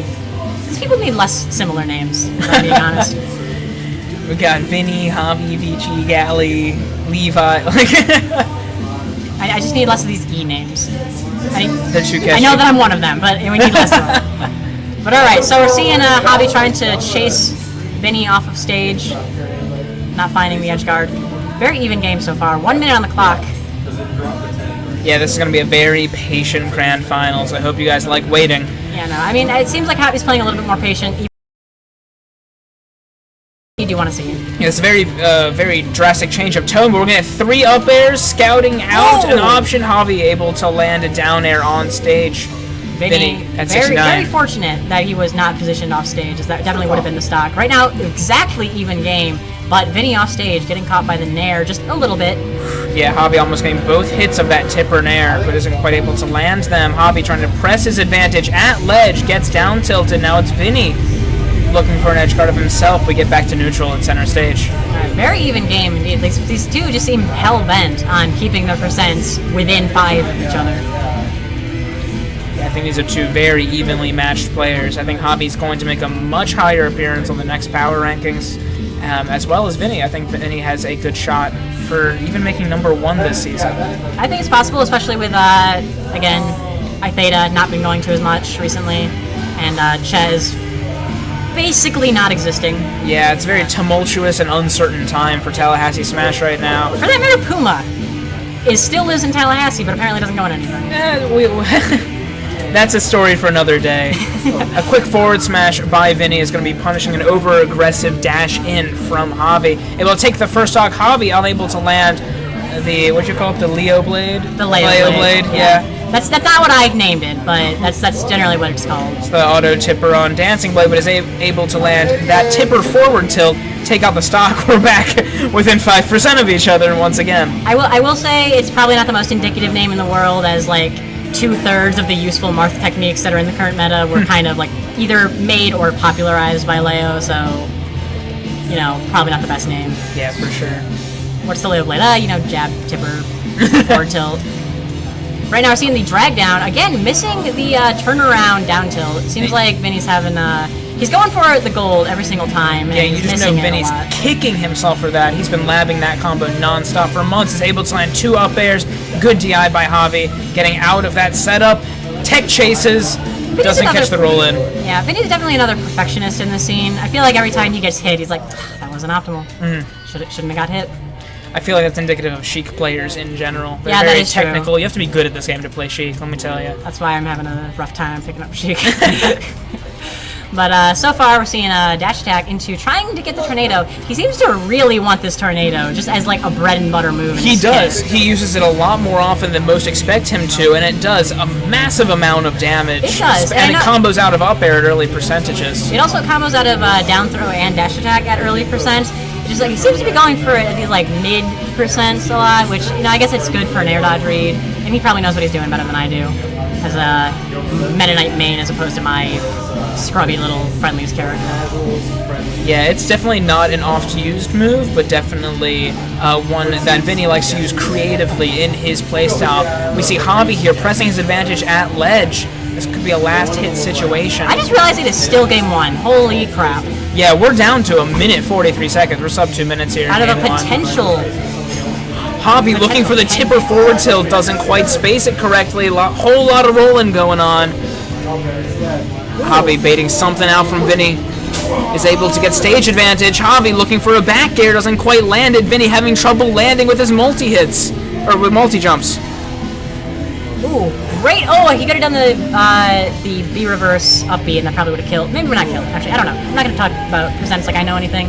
Right now, we're seeing that that very anxious dimensional cape hit coming out from Vinny. Oh my God! That he knew. Might be. Oh, he knew. If there were platform assists there, that could have been up throw. Javi able to make it back. Doesn't get down there this time. Looking for a move from Vinny. Lands the. Ooh, and the up throw will take game 1 with less than a minute to spare. Good looks by Vinny right there, doing the optimal DI on that up throw, which is just DI straight in. But unfortunately, that wasn't quite enough to save him against Rage Marth. Wait, no. Okay. I guess I just don't have a beer anymore. Rip your beer. I don't know what happened to it. Did you drink it? No. No. No. Vinny breaking out the Sheik for game 2. Thank you. Alright, Alright, so wait, what's that? Sheik game 2? Yes. Ooh. And on Battlefield, interesting. Interesting. I know this is a stage that basically it's Sheik's worst stage, but like, what does that really mean when you're top 3 in the game? Exactly. So interesting counter pick, but we're seeing it already work out in his advantage. He does have an early lead, 9%, 14. Ooh. Yeah, Javi's gonna have to make some adjustments going into this if he wants to keep the same pace as he did last game. This is a very different matchup than Meta Knight. That is true. It is much harder to time out, especially Vinny's Sheik. Not to say that Vinny isn't a patient Sheik, it's just he's really good at making sure that if it's going to be a slow match, it's on his terms, not yours. Yeah, absolutely. And we're seeing here Javi being able to press his ledge advantage a little bit more than usual, able to rack up 59%, still somewhat even percentages here from both players. But if you're going to be in a timeout situation, the last game went to under 2 minutes against That was Meta so Knight. slick and it didn't quite work out for him. Very unfortunate. But if we see Vinny get that percent lead, he's going to be needle camping. Ooh, yeah, okay. Javi just having such a hard time getting off this ledge. And Vinny tries to go for the ledge trump finally, which will allow Vinny to get on stage. Javi with the trump, looks to read a roll in with a jab, doesn't quite land it, we're back to neutral. Javi eating a whole bunch of needles on his way to dancing blading Vinny off stage. Vinny ends up making it back to ledge. Javi setting up his ledge traps, we're back to neutral. Ooh, okay, that could have been bad for Javi, but right now we're seeing the forward tilt into, oh my god! He just went for it!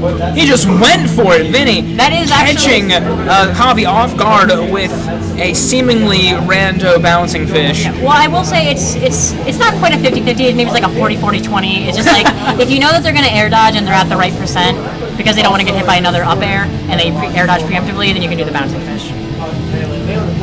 Still, really good stock from Vinny inside Javi's brain right now. And now we're going to see nothing but the B button come out from Vinny until he loses this first stock. He loves his needles. He's kind of one of my teachers for Sheik, and basically what he's always told me is just, if you're in a position where you don't need to do anything, just needle, walk forward, needle. Alright, trying to get into the stage with a nair, is not able to needle camp from the ledge quite as effectively. Right now we're seeing an up throw, not going to kill because we're on Battlefield, and also optimal DI there by Vinny for sure. And Javi just letting himself get hit by a grenade. Tipper forward air, definitely going to take it though. Yeah, absolutely. Vinny evaporating off the screen, but not quite after doing quite a bit of damage. I was scared for Javi like 4 different times on that edge guard. Like, he almost got hit by the bouncing fish, he almost got hit by the explosion from Vanish. But he finds his way out on stage, immediately gets bouncing fish for his triple though, and he's back on the ledge. Alright, finally takes some advantage though. Right back on ledge though. Seems like Javi's having a hard time maintaining his foot on the stage. Good DI mix-up from Javi, from Vinny, mixing up his drift on the up air to get the reverse hit, but even at that percent, that's not going to kill on Battlefield. We're back here, tense neutral situation. Vinny is just not over-aggressing. He's putting Javi into all these awkward situations and just watching Javi squirm. Again, Javi just being oppressed by Sheik right now.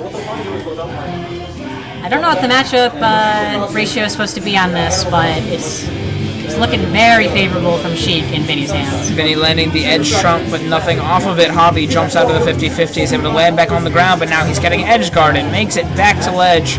Dolphin slash. That's the very smart use of the gravity grenade as well. Burst grenade, I think it's called. Could finally hit one of Nair into forward smash. Javi looking for the tipper F smash. That would have been the stock, but that's not true. Alright, ooh.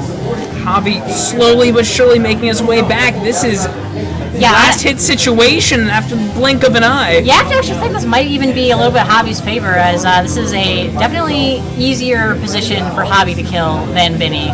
163. Forward tilt might start killing kind of soon, not super soon. It's hard to keep that move fresh. Yeah, it just didn't didn't kill at like 160. Now we're at 170 and it's very Forward throw, stale. there's no guaranteed follow-up out of that. Javi jumping very intelligently and gonna shield those needles. As he just tries to actually, there's only a minute left. This might even go to time. But the back air. Javi landing a tipper back air. Incredible. Come from behind victory for game 2. Javi. Is Skirt Javi. Keeping a level head, clutching it out when he needed to. 2 games in a row. Those were both extremely close games, but Javi has come out on top. This might be a 3-0 bracket reset.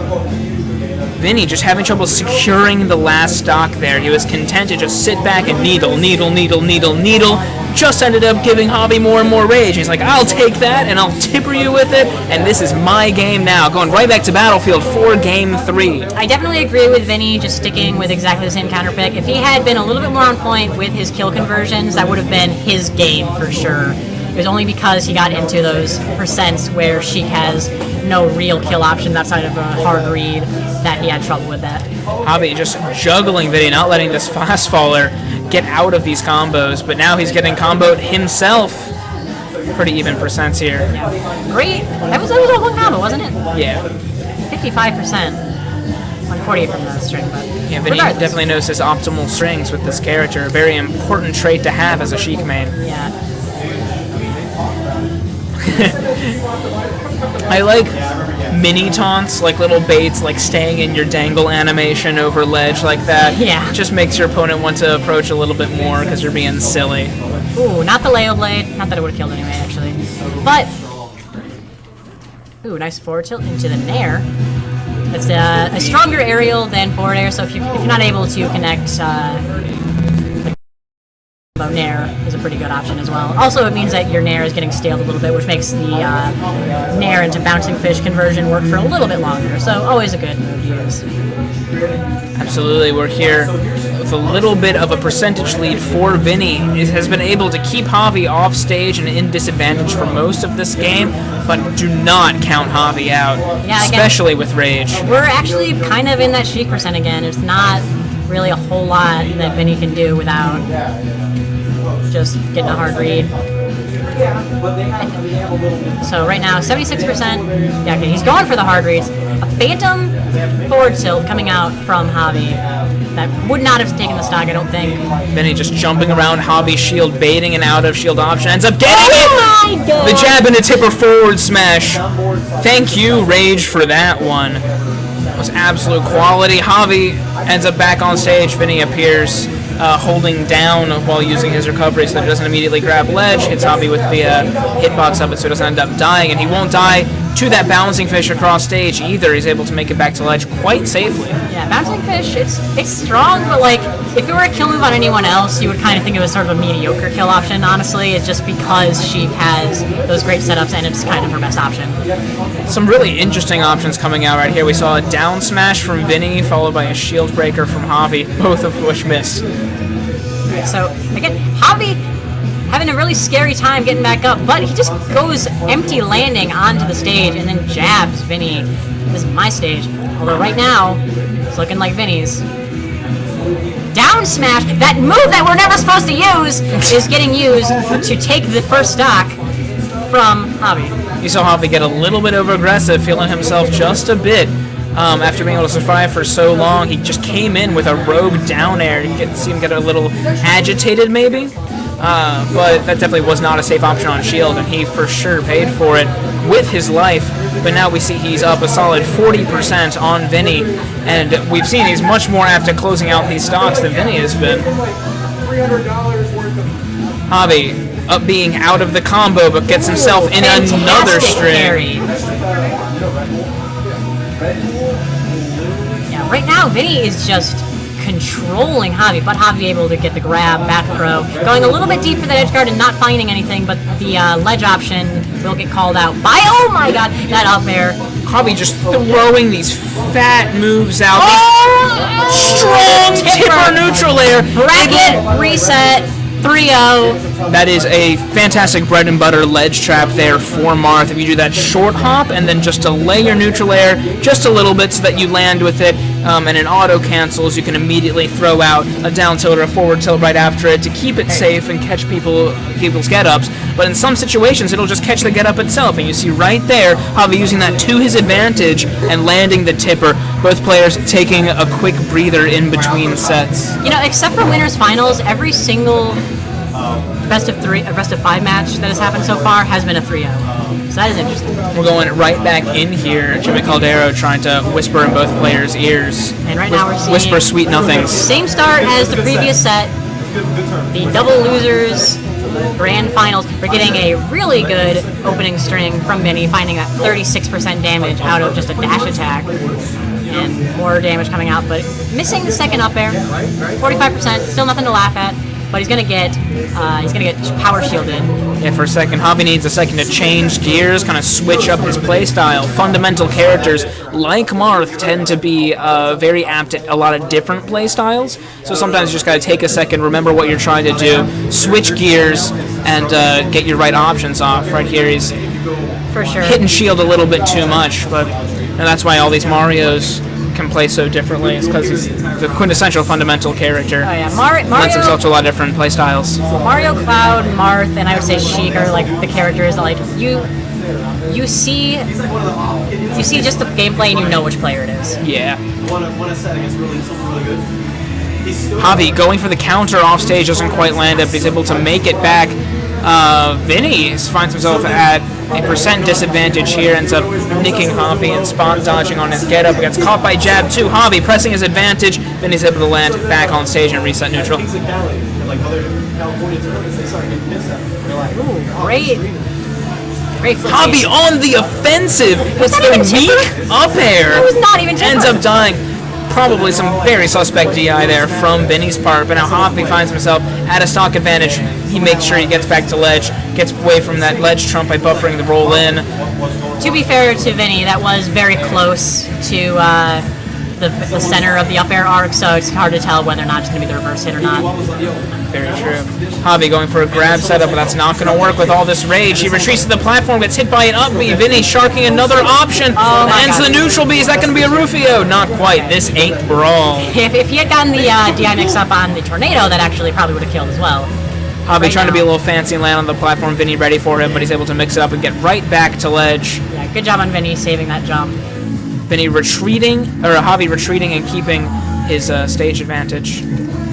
Trying to trap Vinnie's approach back onto the stage. He's not letting him get any sort of advantage until now. Vinnie sharking for a back air, doesn't quite land it. Javi makes it back to ledge, throws out a shield breaker. Vinnie is not having it. Javi with the air dodge. Oh, okay. They both get back to stage safely.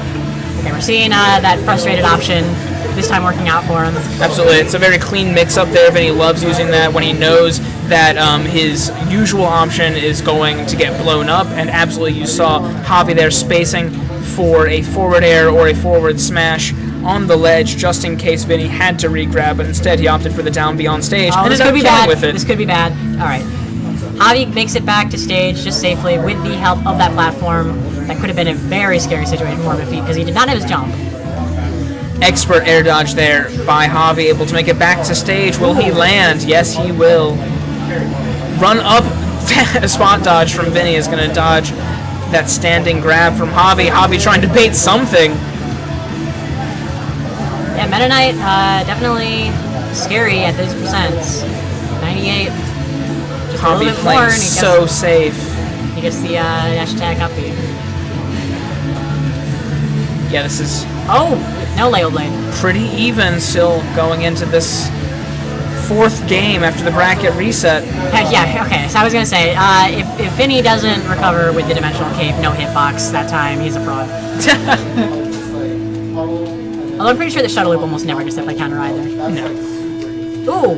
Okay, Javi he wanted that. For the air dodge. He wanted that. He read the book a million years ago, but it was written in the wrong language. Both characters at very high percentages. He opened the book and first line was Mina tigre. And it was just like, what? So right now, very scary percent for both players, as you said. Clean movement from Javi isn't going to be enough. Gets off stage. Oh, the down air, we'll take it. No 6-0. No 6-0 for Javi. That is the first game win that Vinnie has had this entire set, and Javi was running with him. And Javi was going, pace for pace with him, taking it all the way to last hit. That's going to slow Javi's momentum a little bit, but I still think that he's mentally strong right now. He's in the zone. He's going Lucina because he knows he's not going to get too much of an opportunity to microspace a neutral.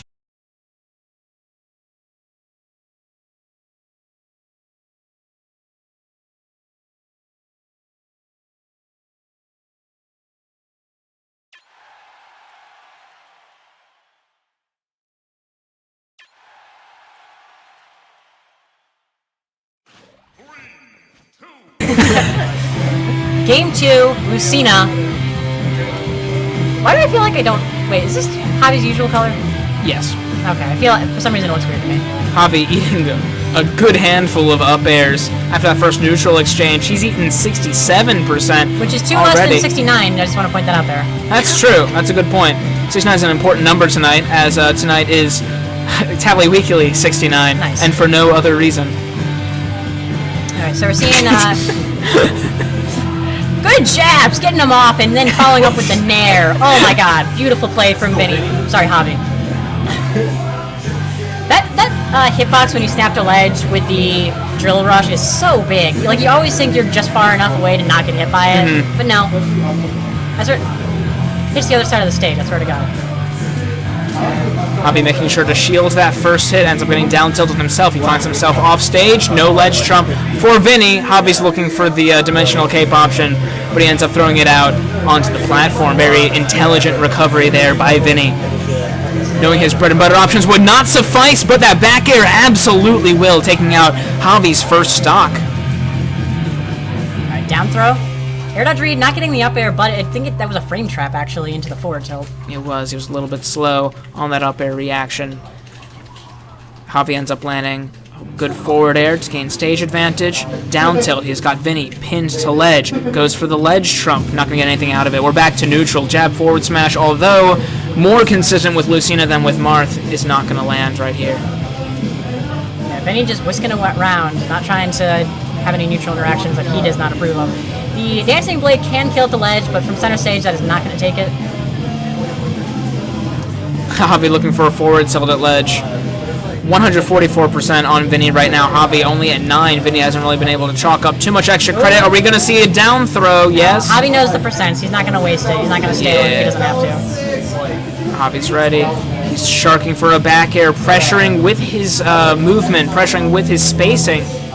He's able to land without getting up air too much.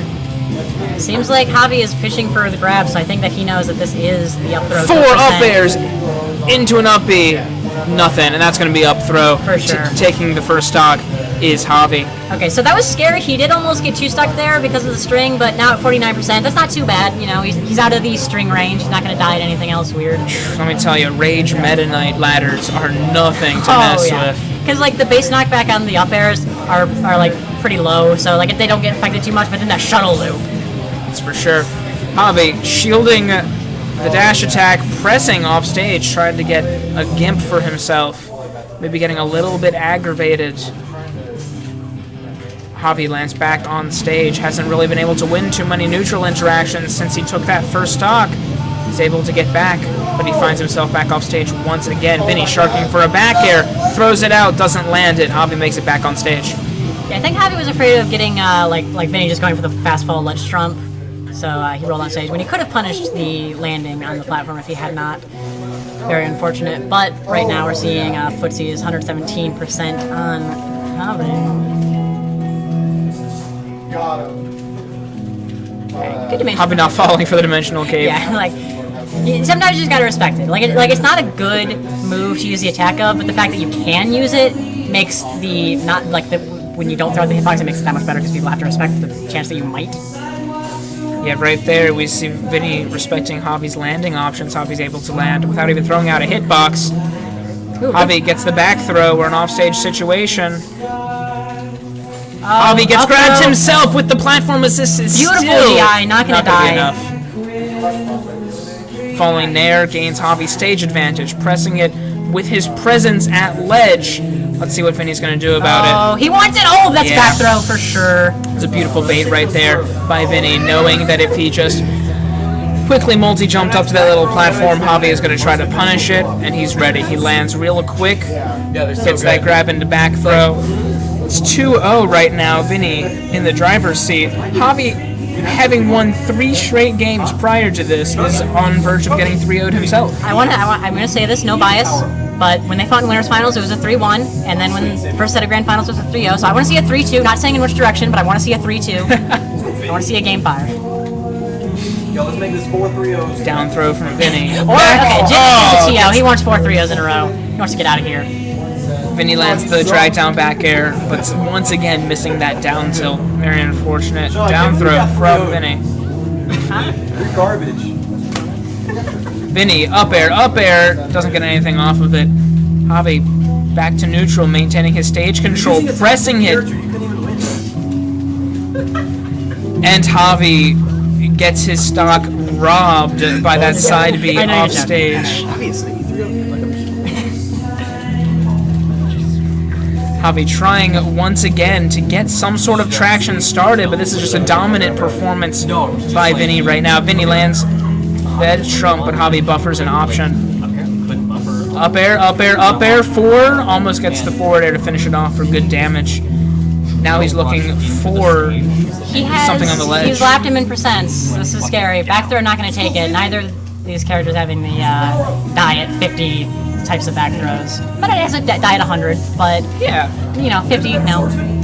And Vinny right here doing what he loves to do best on Smashville. He loves those empty hops. Just take that platform, empty hop a little bit so your opponent has to respect you. Javi lands a dancing blade, gets Vinny off stage. Looks for an edge guard opportunity, lands on the same platform, gets the jab into forward smash with the platform assist. He would never kill you on that platform. That's cheese, dude. Alright, so we got a game. Javi definitely needs to play really well right now. I'm surprised we never saw the cloud come out, actually, if this is the last game. I'm not too surprised. I know there's a lot of pride on the line in these sets between these two players, seeing that they're such good friends, and usually I don't think that Javi is quite comfortable enough with his cloud, especially against Sheik and Meta Knight.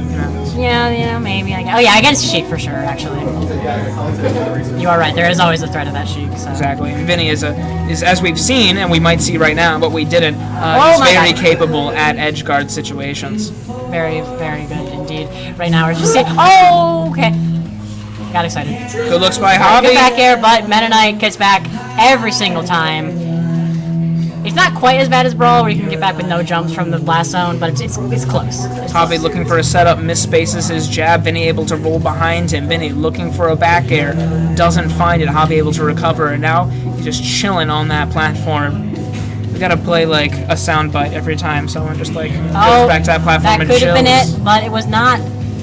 123. He's got that straight. Oh my god. He gets a clean grab, looking for his finishing blow. Javi able to push himself. And that's how it ends. Back-to-back 3-0s between these two titans of Tallahassee. That was a very interesting ending to a very long night. There's a subreddit I want you guys to look up. It's called Ruined Orgasms. Just post that set to that. It's almost as fast as your jab. Well, congratulations to Coffee Boys Vinny securing this Tallahassee Weekly, earning the prestigious title of the Master of 69. I was, I'm disappointed. I didn't see a Game 5. Also, if Javi had won, that would have been 2 skirt victories in a row, because he won the Thursday Throwdown. True. He won the Thursday Throwdown last time, and there wasn't a weekly last week, so that was the most recent week tournament. But good job to Coffee Boys Vinny carrying this crew of his right now. I had a good time today. Did you have a good time? I had a very good time. I had a fantastic time, but it's time for us to close down. It's been a really long evening. Make sure you all guys give a follow and a subscribe to Jimmy Caldero here on Twitch. He's our tournament organizer and resident streamer. He hosts all of our streams for our weeklies and our monthlies, Smash 4, Rivals sometimes as well.